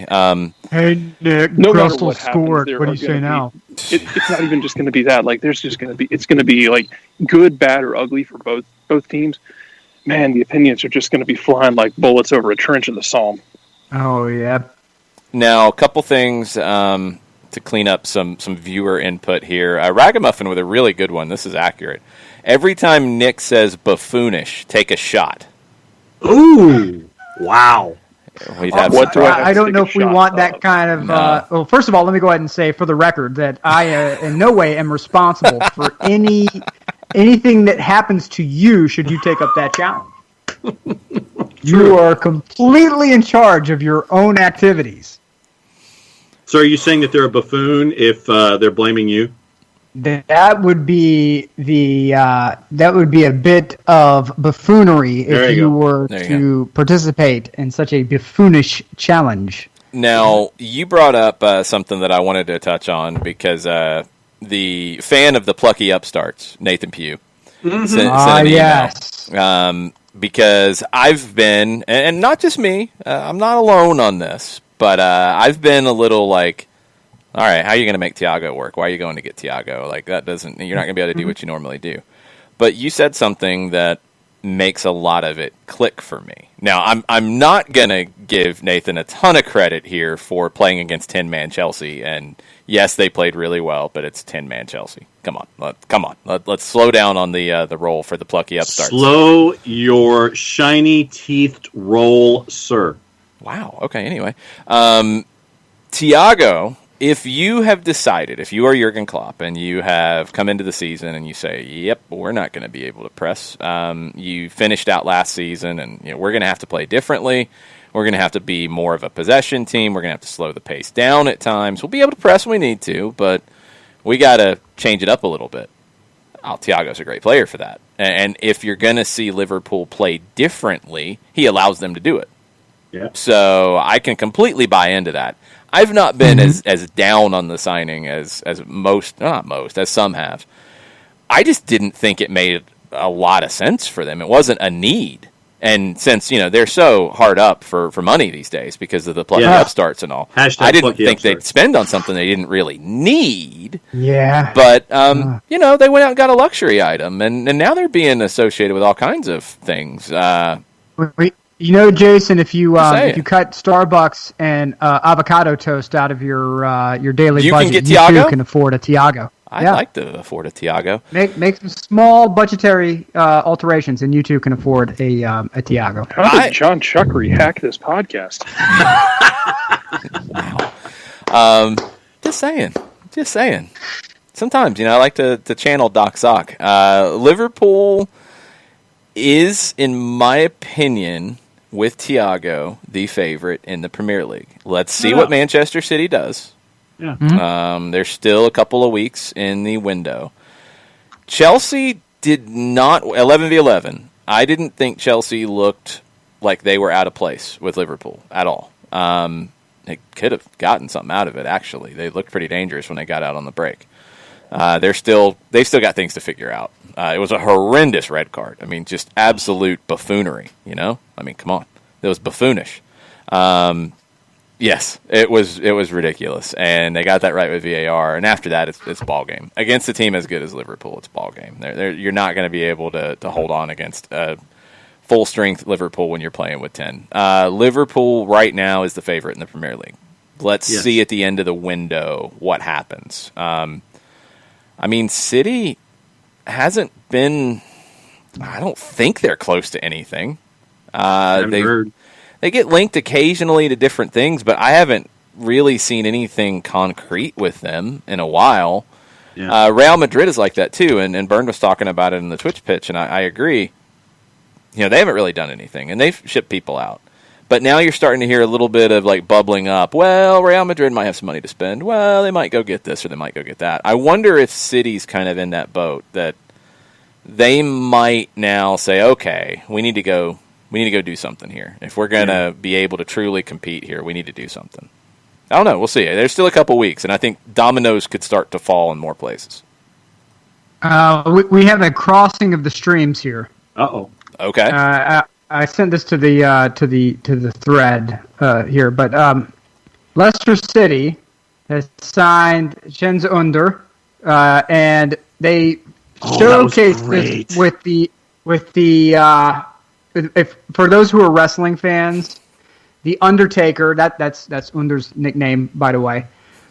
They had the folded up jacket, the Undertaker when he retired, wink wink nudge nudge, folded his coat and put his hat on it and walked out of the ring, and a lone spotlight shone down on it. It was very iconic image. Well, Leicester City has recreated that on their Twitter feed, and the dead man himself has chimed in. This homage. The Undertaker on his official Twitter account said, "Digging holes and scoring goals." Added them. And then put then with the fox emoji in there as well. So the Undertaker has staked his claim. He is a Leicester City supporter as of now. Until Austin FC comes to the fore, and then it's all... You can be a fan of Leicester and Austin. Come on. Don't be a snob. Or you can choose to be happy. Oh my God! That's actually true. That's accurate. I'm telling you, I highly doubt anyone from Austin's brass listens to this show. But if anyone is listening who knows them, if they don't have for one night the Undertaker walk out with whatever their intro thing is, or like Stone bang Cold. a drum or whatever, if he doesn't come out full dead man regalia, the music, the fog machines, the lightning, and all of that. American Badass. Well, I mean, you can do that in season 2, but season 1, I think you need the original dead man to come out. That'd be a showstopper. I'm just throwing that out there. Showstopper. That was Shawn Michaels. Well, look, joke killer, jokey joke killer. It would be great, would it not? Oh, it'd be awesome. And then you can have all the druids and the torches. Yes. And have him bring the match ball out and have him set it at center circle. That's right. Hire Jerry Lawler for one night to come and scream into the microphone. I mean, it would be amazing. It would be absolutely spectacular. Austin would get down with that, I think. It'd be better than some jam band that they bring in. Like, hey guys, ladies and gentlemen, welcome to Austin FC. It's Fish. Fish is going to come out. And, I mean, like, when did Austin become a jam band pre-show place? Concert? Oh, he's taking a shot at Nashville, I think. You're going to have pay Nick Foley to come out in an FC Dallas shirt and get thrown off a cage. You could do that. It can happen. I don't know that Mick could survive at this point. No. Yeah. No. I think he might actually die this time. Yeah. You have to have that heavily That's padded. the one time I thought somebody was like, when I really thought, okay, that dude died. When Mick Foley got thrown off that cage, I was like, yeah, he's done. Yeah. He's not. And then when he actually went through it, I was like, that's a wrap. Yeah. That didn't look intentional at all. But yeah, for one night, just bring the Undertaker up. I've always seen it reported that Vince allegedly told him, like, you've done something amazing for this company tonight, but please God, don't ever do it again, something like that. Yeah. Yeah, they did an interview with Mick Foley, and Mick Foley was talking with Al Snow, who is, for those who don't know, Mick Foley is a guy who is a professional wrestler who, if you needed someone to be thrown off of something very high or on top of packs, all bumps. Yeah, broken glass, whatever, this dude was the guy who was going to do it. And so the WWE decided we're going to have like this 30-foot tall cage that would be lowered down over the wrestling ring, and we're going to call the match a Hell in a Cell. And Mick Foley and The Undertaker are trying to talk about how this fight's going to go. And they say, well, wouldn't it be great if we went on top and started fighting on top? And like, yeah, that'd be really good. And then Mick Foley goes, what if I got thrown off of it? And everyone's like, wait, what? He's like, yeah. So Al Snow looks at it. He's another legendary hardcore guy. And they're like, yeah, we could do this. So in the match, they keep in mind, this ring is this cage is constructed with chain link that is like zip tied together. So it cannot. Each of these dudes weigh like 280, north of 280. So everything's popping and breaking. Mankind gets thrown off. Mick Foley gets thrown off through a table. It's one of the greatest calls of all time in professional wrestling. He goes through the table, and after they haul him off in the stretcher, he gets back up, climbs back up top of the ring, and then the Undertaker choke slams him through the cage, and it's a 25-foot drop to the ring. Yeah. And he lands square across the his cage shoulders. wasn't supposed to break either. Yeah. Right. That's accurate. It wasn't supposed to break. He falls 25 feet down, boom, and he hits so hard, one of his teeth goes up through his lip and gets embedded in his nose. Okay, so that gives you an idea of the impact. After the match, Mick Foley says that Vince comes up to him who's like, at this time he's supposed to be a bad guy, and you got to stay in character, but Vince comes up to him, tears in his eyes. He's been crying, and out of worry and fear, and he says, I will never forget what you have done for this company tonight, but by God, you will never do that again. And it is one of the greatest interviews ever. If you just Google Mick Foley Hell in a Cell interview, and you'll find it. But it's still one of the greatest matches ever. It's worth the WWE Network subscription just to watch that one bout. Fun fact: he also took the bump wrong on the choke slam through the cage. Yeah, like he. There's a very specific way you're supposed to take that as the recipient. He took it wrong, but because of the way he took it wrong, he landed safer on the mat. If he had taken it right, he probably would have landed on his upper back, on his neck on the cage. Oh, he'd on been the ring down, and that would have been curtains. If you didn't die, it'd have been curtains for his career and his walking.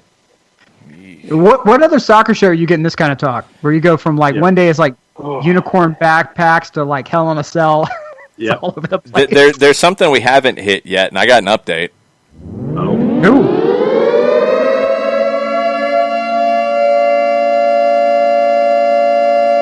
After 10 months, Nicholas Bentner's back on the field. He debuted for the old boys team, Tarnby FF. In the picture that they showed, he's packing a few. A few kind of looking like Carlos Vela. A little heavy. They won 1-0 in his first match back. 32 years old. He had last played on November 10th of 2019. He went to Tarnby, which was the club that he started at, and played there till he was 10. They're in the 4th division of Danish football. I guess this is like the veterans team. It's really confusing because some are thinking he's going to play for Tarnby's pro team, but they keep saying this is the old boys team. So like the senior squad, like senior league baseball.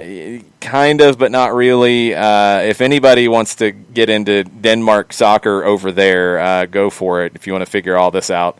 There was an interview with him after the match, and he was asked if he would buy drinks to celebrate the victory for the team, and he said, yes, it's normal. All debutants must buy a box of beer. So he's buying a box of beer for the team after the game. Yeah. Okay. He didn't really look very good, according to the reporter who covered it. Didn't play very well. He played all over the place for them. He didn't score. The coach, Michael Lagerman, said that he was pleased with what he saw. Used him as an attacking midfielder, a defensive midfielder, a left back. I mean, it's the old boys team. What do you expect? He didn't have a number on his kit. It's the old boys team. They say he will get the number 9. The coach said that we'll probably have to do that. Now we will go in and celebrate this, and then he will give a little speech. If we cannot get him to do it, said the coach before he went into the locker room. Now, he did say that the jersey will not say number 9 in Bentner. It will say Lord on the back. Because, he's Lord Bentner. No. Yeah. Wow. Yeah. Oh, man. Yep. He's back. Wow. Buffoonery. Nobody asked for this. Nobody asked for this. Somebody did. Somebody Well, they did. were wrong. Probably. This is what happens when you unearth 27 mummies in Egypt. This is what happens. We warned you guys to put them back, and bad things would probably stop. But no, we don't get that because you want to go be archaeologists and whatnot. You want to go play Indiana Jones out in the middle of Egypt. So now we have unearthed these mummies, and now we have Nicholas Bentner putting Lord number 9 on the back of his jersey. It's for the old guys team. They only play 35-minute halves. Put Lord on the back if you want. And they'll sell it, and they'll make a fortune. Do we in Denmark? He wore red boots. His team had the normal kits, and he wore like a gold XXX. No, I mean that's just being mean, John. Stop doing that. Maybe they didn't have a kit that fit him because it doesn't have the sponsor on the front or anything like that. It's just like a plain gold Nike sleeveless shirt, and the team's wearing Adidas, so that's not good. That's a So big you wore a mistake tank right top there. jersey? No, it's not a tank top, John. It's like a sleeveless shirt. And he's got like a long sleeve, like black shirt underneath it. He does have number 9 on his Adidas shorts to go with his Nike top, which that's just wrong. That upsets me that he would have no respect for mixing brands. That's a problem. Outfitters. I got a little bit more update on this from the Danish newspaper. Extra Bladet, or it's Danish. Wait. I got nothing. So thrilled. The coach said he actually did reasonably well compared to what I expected. The idea is that he should play hanging striker, but he does a little as it suits him, laughs the head coach. We have enough attackers, and he burned some chances today. So I think he will do very well in the middle next time as well. We expect him to come to the next match. We'll have to see if he wants to. We expect him to be here, but we don't know. We'll see if he wants to. This is just the description on it. Match winner on Wednesday night was Nikolai Iverson with his first goal of the season, while Bentner, with long underpants, long undershirt, and red boots, among many other black boots, did his part to stand out. He was also the only player without a back number. We had some problems because we were not fully aware of the rules around advertising and such, so we had to find a new shirt for him at the last minute. Okay. That makes no sense, unless it's for the reality show. Sponsors. Maybe. They do say that they'll have the number 9 and the Lord shirt for the next match if he shows up, I guess. He did say that in May he could have signed with a club in China, but the coronavirus wiped that out. And he also says he said no to clubs in Cyprus and Turkey. Yeah. Darn the luck. Were we just talking about that? It's true. Yeah. So there you go. Nicholas Bentner is back in the old man's league. A couple of things on Twitter. Here. Okay. Jarrett Nathan Pugh has come in on the Twitter side of things, and I don't know if you've seen this, but he says, speaking of Scotland, the Twitter banter between Sir Kenny Dalglish and Andy Robertson is great. It's been amazing. It really has. You'd have to go look it up. I don't know how to explain it other than it involves a book. It involves a book? Snap. Dalglish, makes a quip, and then the quip back just includes a picture of Dalglish's book being used to prop up a coffee table, saying he's always been there to support. Wow.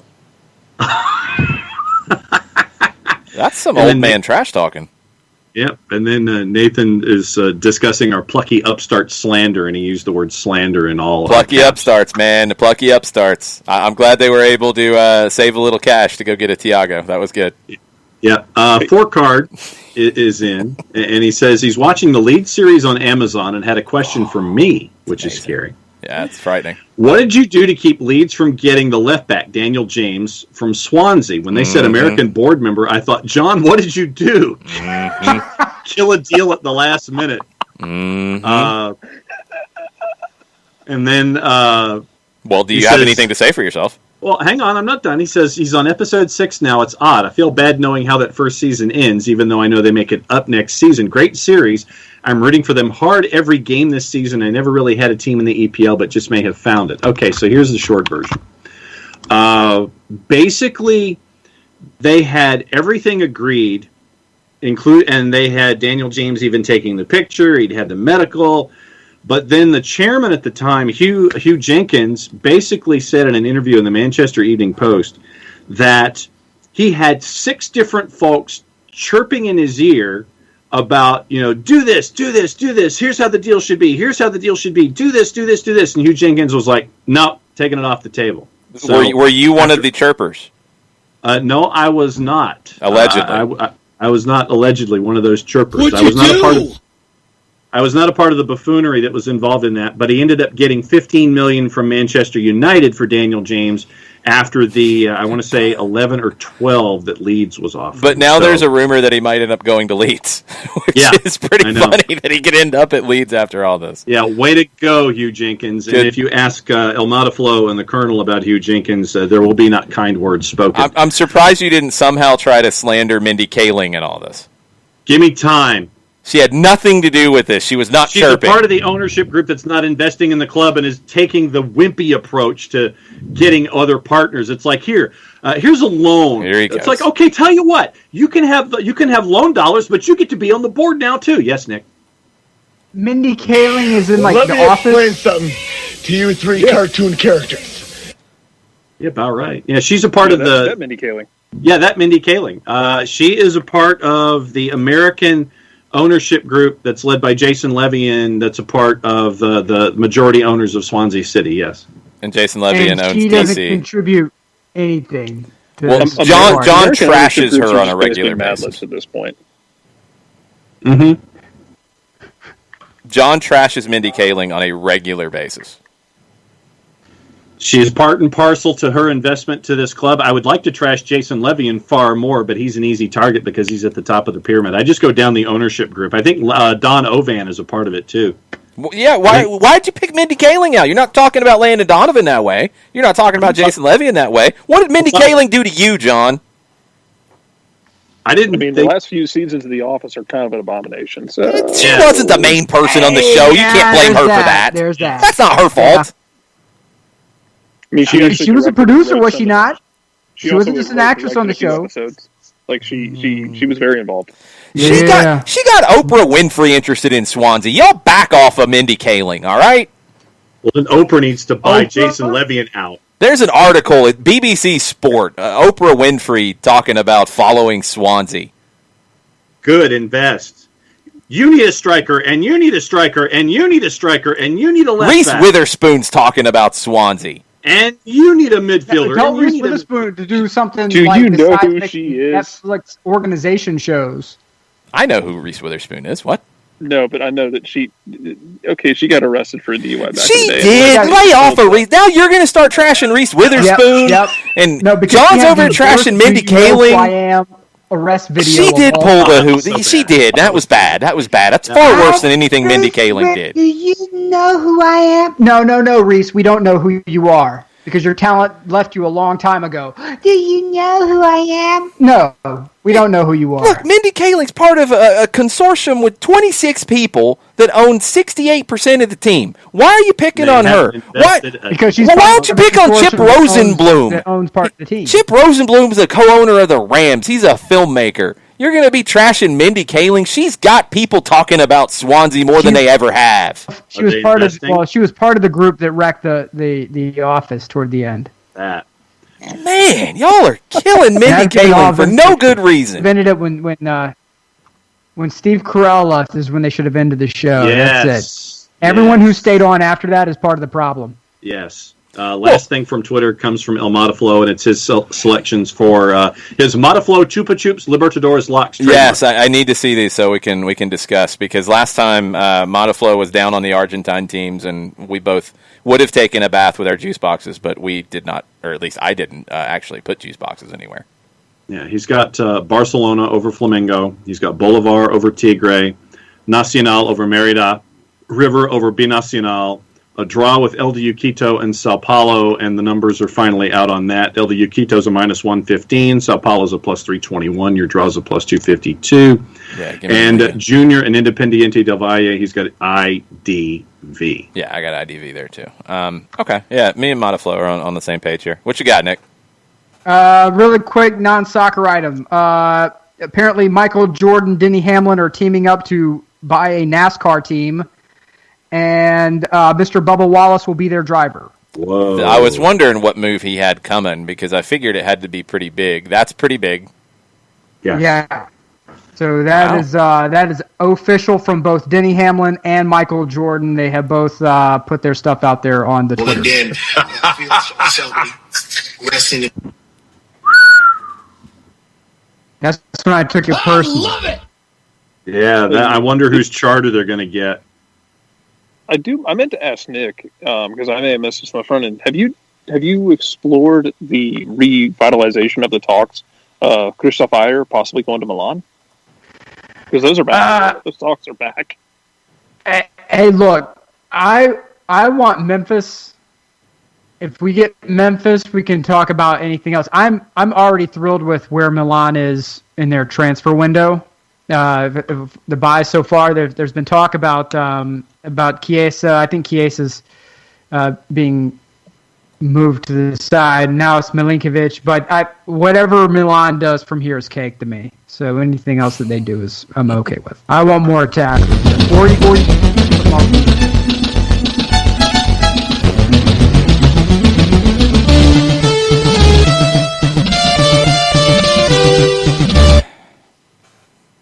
Mondays with Reddit. It's got to be legit if Taylor Twellman is sharing this one. I shared it with you guys earlier today from... What are we doing? No. Sebastian Giovanelli writing in Spanish, and Taylor Twellman is amplifying in English, and I don't think he would have said this unless he knew something. Brian Rodriguez looks to be leaving LAFC after only 1 year, yet many scouts are convinced about his talent because of his performances for Uruguay. Not great performances for LAFC. And Taylor says, what is Diego Rossi thinking? Because he's been linked with moves, and he has not gone anywhere. Well, you have to have somebody to take you, John. You can just say, yes, I want to leave. And if nobody will buy you, then, well, you're stuck. Torino is the club that is in for Brian Rodriguez. Nick, thoughts? I have concerns about Torino in general because of Marco Giampaolo. Remember, he's the guy who was supposed to lead the Milan revolution, for lack of a better term, whenever they were trying to do a system overhaul and bring in more dynamic play. He was the guy who was supposed to do it. He failed spectacularly and was booted. I don't think you have the facilities for that, big man. Yes, Big Shaq, 100%. He did not have the facilities for that big man. So he's now with Torino, where hopefully he's figured out what went wrong with Milan and he can get that sorted. He will get playing time. I don't think that's in question. He will get playing time. I'm worried more about the manager and potential turnover than I am anything about the player succeeding in Serie A. I think it'd be a good fit for him there. More of a concern about the manager and the longevity of Marco Giampaolo. Okay. I want to see if he can hang, because he's not looked great in MLS. He just hasn't. And yeah, if the offer's right, you got to take it. We've talked about this many times when it comes to Atlanta United. If the offer's right and you're going to make money on the deal, and Brian Rodriguez wants to go, you take it and you run. Diego Rossi should be thinking, hey guys, I've been doing the business, and there's been reports of offers and reports of pretty decent offers from Fiorentina, but Fiorentina's gotten quiet here lately. when it comes to there's some Barco and concerns with Diego Rossi. Fiorentina right now because Rocco Camiso went on social media not too long ago. Keep in mind that they've been trying to fight for a brand new stadium for a while, and it actually devolved into fisticuffs in the city council because I Rocco. can't believe so much. Oh, it's amazing. And Rocco believes that a new stadium would be of great benefit to the city of Florence, and I think he's right.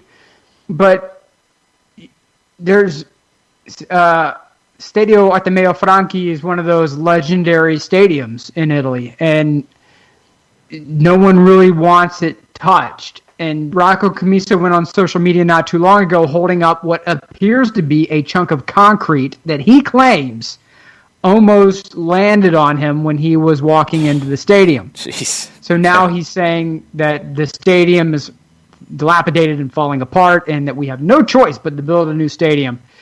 So Camiso has some irons in the fire that he's dealing with right now. The transfers, I think, are going to get sorted.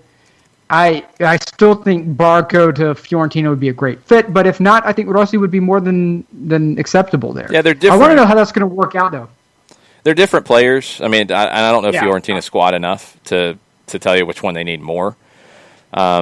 Be curious to see, because they were talking a lot, and they've made moves, right? I mean, it's not like they've been completely silent during the transfer window, but these moves both went kind of quiet. So we'll see. A couple more questions before we wrap up. Bernd had a question for all of us, talking about the ESPN production of the Bundesliga and Serie A. And he said, why is it so much better than Fox? He'd love to understand kind of how that worked out and how ESPN's has gone. I know for Serie A, they were on BN before they went to ESPN Plus, correct? Yep. Right. And it's really great on ESPN Plus. I know that much. I didn't follow it as closely on BN before. Right. No, with BN, there was BN landed the rights, but then there was a squabble over usage. And as a result, BN flexed their muscles and bumped Serie A coverage. So on the program guide, it would say, the Milan derby, Inter versus AC Milan, and you would turn it on, and it would be like Turkish league. Yeah.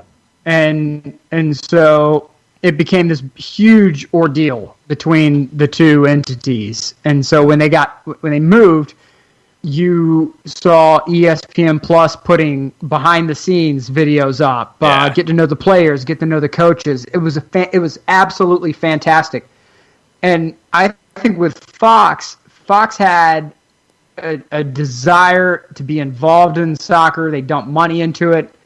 And then it almost feels like soccer didn't necessarily want to be with Fox. So, especially the Bundesliga was like, we're out. And then Fox was like, well, we'll contractually run your games, but we're not putting a ton of effort behind it. No studio stuff, no ins, no outs. And that was after the pandemic. So I'm going to give Fox a little bit of credit there, because they were doing stuff before. Before the pandemic, they had studio stuff. Abdo was doing stuff there. Ian Joy was doing a lot with the studio stuff.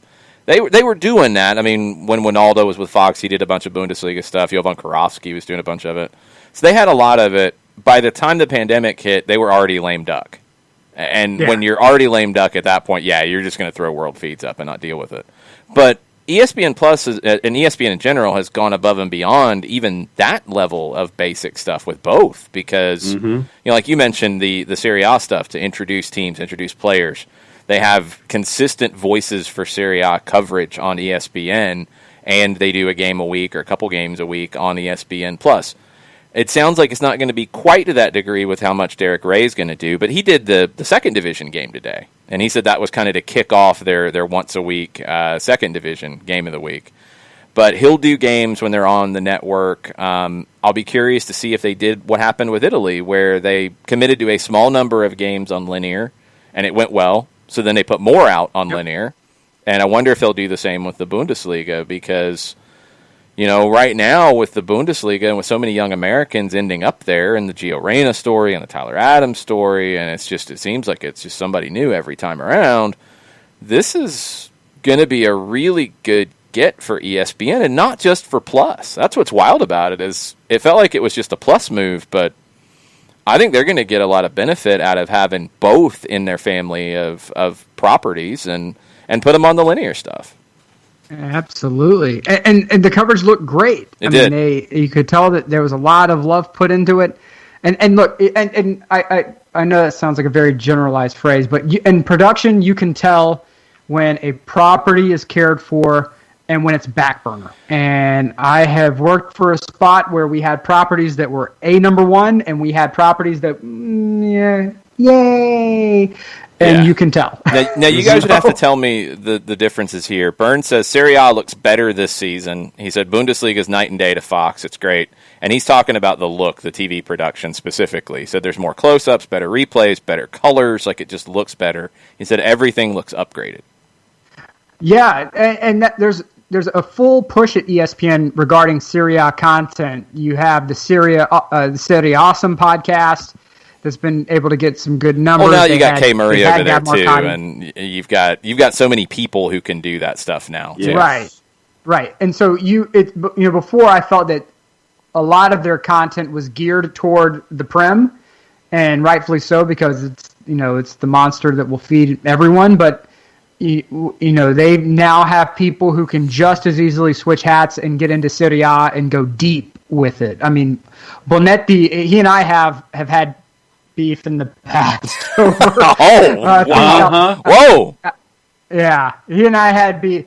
I'll give you the background. What'd you do? So he and I, when he was the Milan guy on Twitter, he and I were good buddies, and we would talk Milan and all this stuff. And he started working with BN, and at the same time, Jersey Shore was on, and I loved Jersey Shore. That was my trash TV love. And he would DM me and say, "I swear to God, if you say one more thing about Jersey Shore, I'm gonna mute you." And I put, "Well, then we'll have a situation." And boop. That's awesome. And we haven't spoken since.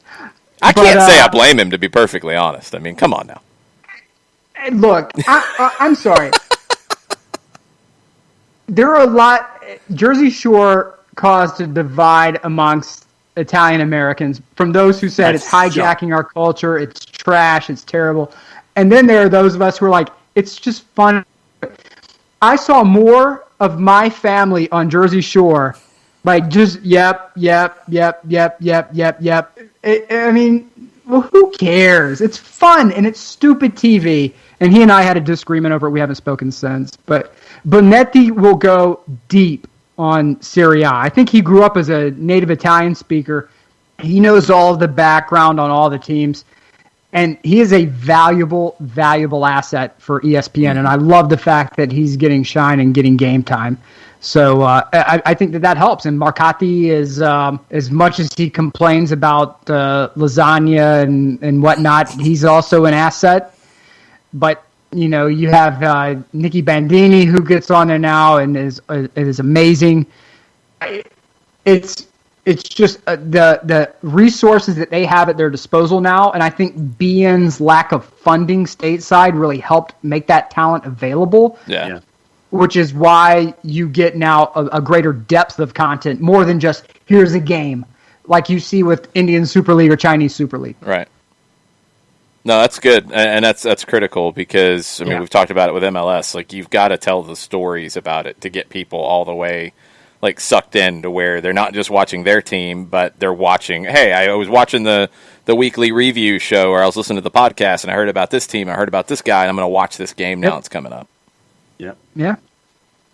It's good. Now, so wait a minute. So Nick said he's talking or Burns says just talking about the look on the TV. He says like the actual look of the. I don't know if that would be ESPN because they'd just be taking the world feed. That's just a new is it a new graphics package from Serie A? I think he's talking about the color. No, not graphics packages. He's just talking about. He says that more close-ups, better replays, better color. It's got to be the world feed. And if they're putting more to it and they're talking about selling part of their production company to make a bunch of cash, I would assume that they put more into it this year. Right. But that's World Feed, so that wouldn't At even that have to point- do with BN or ESPN. At that point, you're also giving a thumbs up to whoever's designing your score bugs, and you're sending a bonus check to Right. whoever's like shading your cameras and who bought the cameras and making sure that fiber lines are good if you're using fiber, which you should be in 2020. Probably upgraded a lot of that going into the season, I would guess. Yeah, Serie A has had a focus on becoming more of a global brand. You saw this with a lot of failed rollouts last year. My God, the failures were titanic and massive and just absurd. But they really are trying to be a global brand. And so I think that may explain why the production value has gone up. Not graphics, cameras, the way in which they're covering the sport. I think all of it may be why. If I had to take a guess, I would have to say it's more of Serie A trying to keep up with the Joneses in a way. Yeah, you'd have to compare it to what Radio Italia or any other World Feed people would have to see if it's something different that ESPN is doing. But I don't think it would be. Right. Now I know when you just talk basics about ESPN, but if Byrne's saying it looked about the same or it looks better this year than it did last year, then I don't think ESPN made big changes. I think it's on the Italian side. I think it's on their World Feed production. ESPN built out the surrounding material outside of the games. Mm-hmm. Like they built up the outside infrastructure, but not the production value. The production value itself is through a third party. That's not through ESPN. That's the company that they're talking about selling a chunk of. Right. And making a lot of money if they can pull it off. So I would understand why they would have upgraded things. Right. Okay, that makes sense. Byrne, I hope that made sense. I hope that answered the question. I'll have to look and compare because I haven't noticed it dramatically, but I don't know. That's interesting. It does look a bit cleaner, but I just chalk that up to technology upgrade more than anything else. Yeah, maybe there's more to it. Okay.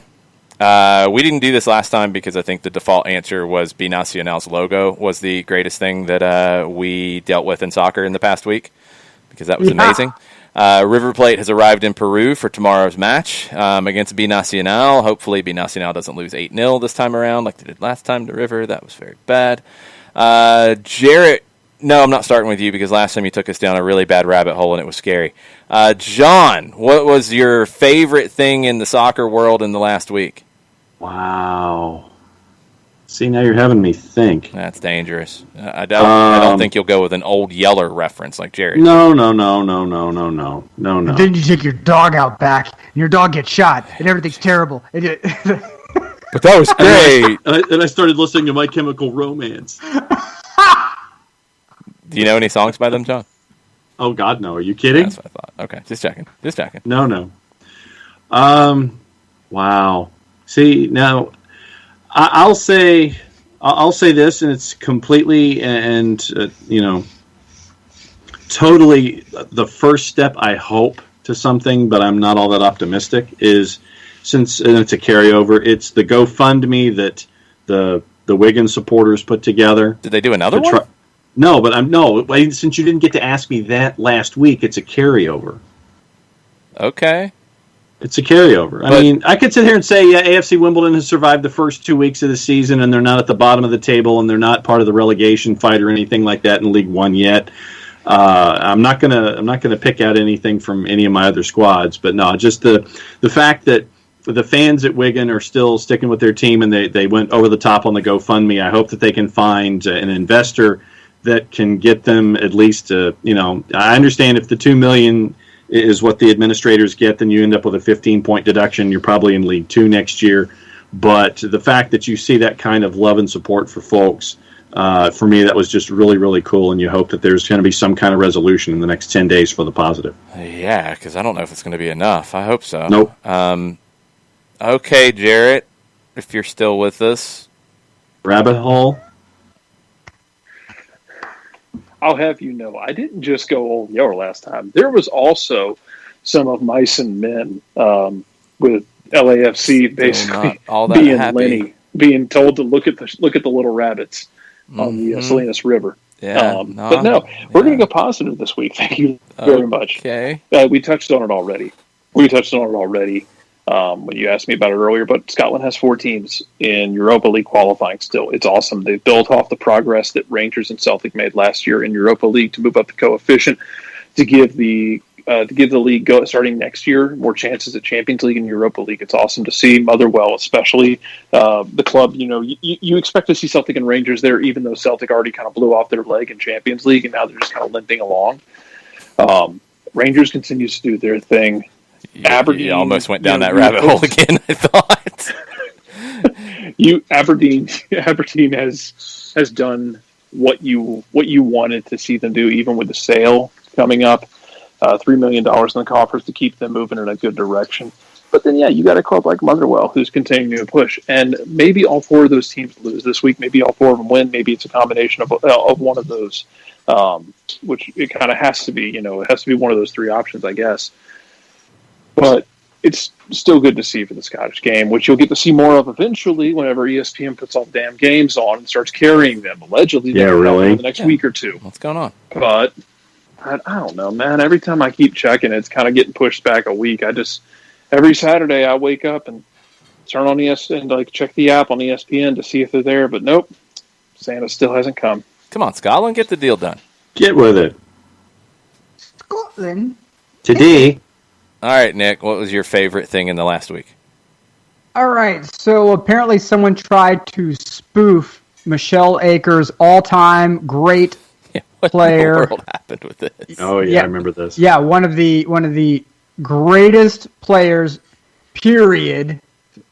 I'm going to put her. She's on the Rushmore of all-time greatest Americans without question. Someone tried to spoof her Twitter account and point it toward an incorrect charity site. Now, for those who don't know, Michelle Akers runs an animal rescue site here in Georgia. Might I add, right off of Dallas Highway, if I'm not mistaken. Yeah. Horse rescue, general animal rescue, and because of COVID, she's by herself doing this. So if you go to her site, michelleakers.org, that's MICHELLE, Akers, AKERS.org. You can go there. You can donate directly to her charity. Everything is official, above board, 501c3 and whatnot. And she also has, in the store, personalized, autographed Michelle Akers replica jerseys, all sizes, one of a kind. You're not getting anywhere else. And they come with certificate of authenticity. And it's there for you. So be a gem, if you would, and donate and help one of the all-time greats out, if possible, please. Because she and I actually connected via this little snafu, and I let her know, hey, by the way, someone's DMing people all these links to a charity. She goes, that is not me. So if you could, michelleakers.org, hook her up, give her some help. She really needs it, and that is what that connection right there is one of the best things that has happened to me in soccer, period, much less this week. That's awesome. I think mine is how big of a week it was for U.S. men's national team players in Europe. Yeah. I hope that it becomes a week that doesn't stand out anymore, because it's almost like a catch-22 at times for me, where it's like, this is amazing, Juventus, this is amazing, Dortmund, this is amazing, and to a point where it's like, I want it to not be amazing. I want it to just be a regular weekend of matches around the world with American players playing big roles in many big clubs.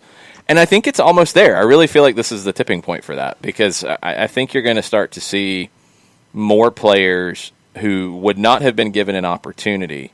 And so much of this game is about opportunity. So much of it is about seeing a player with some skills and saying, all right, I can bring them in and we can make them even better, and they can become an asset to the club. But for years and years and years and years in leagues around the world, it was, he's an American? Forget it. Not good enough. Can't play. Not going to waste the money. Not good enough. But now that's changed, and it's changed for a lot of different reasons. And MLS is a big part of that, but it's changed because of other players coming into MLS and going to other leagues around the world. Miguel Almiron, Alphonso Davies, non-American players who came through the league and have gone over and have done really well. People are going to get more opportunities. Brendan Aronson could be the next one, getting an opportunity at Red Bull Salzburg.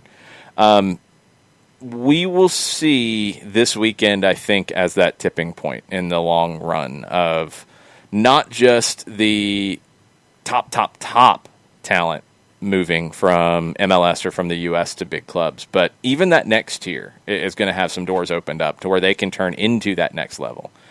It's just going to become part of the worldwide market. And that's what's exciting about it, because it's more opportunities for players. And, you look at Atlanta United, you look at guys like George Bello, Miles Robinson, they're going to be in a position to get looks that maybe they wouldn't have before for, not good reasons. Just because they were American players, people would have said, no, I'm not going to waste my time. People are getting more looks now, and it's because of all the talent that's gone over and done well and represented everything well. So there's going to be more coming, and I hope that this is the last time. It's like, oh, this is amazing, and look, they're here and here and here. I hope this is the last time we have that. That'd be awesome. Cosign. Seconded. Love it. All right. We went only 22 minutes over this time around. That's not bad. That's Still decent. top. It's decent. Nick, send us home. All right, so for Jared_Smith, Scotland today, and the GOATs of all-time soccer talk, John Nelson, Jason Longshore. I'm just the guy who tags along for the ride. I am Nick Leafy, the garlic bread warlord. Thank you so much for listening and tuning in, and we hope you have a spectacular week. We will see you next Monday, but they will see you tomorrow. Soccer over there. Mucha, mucha Euro, y'all.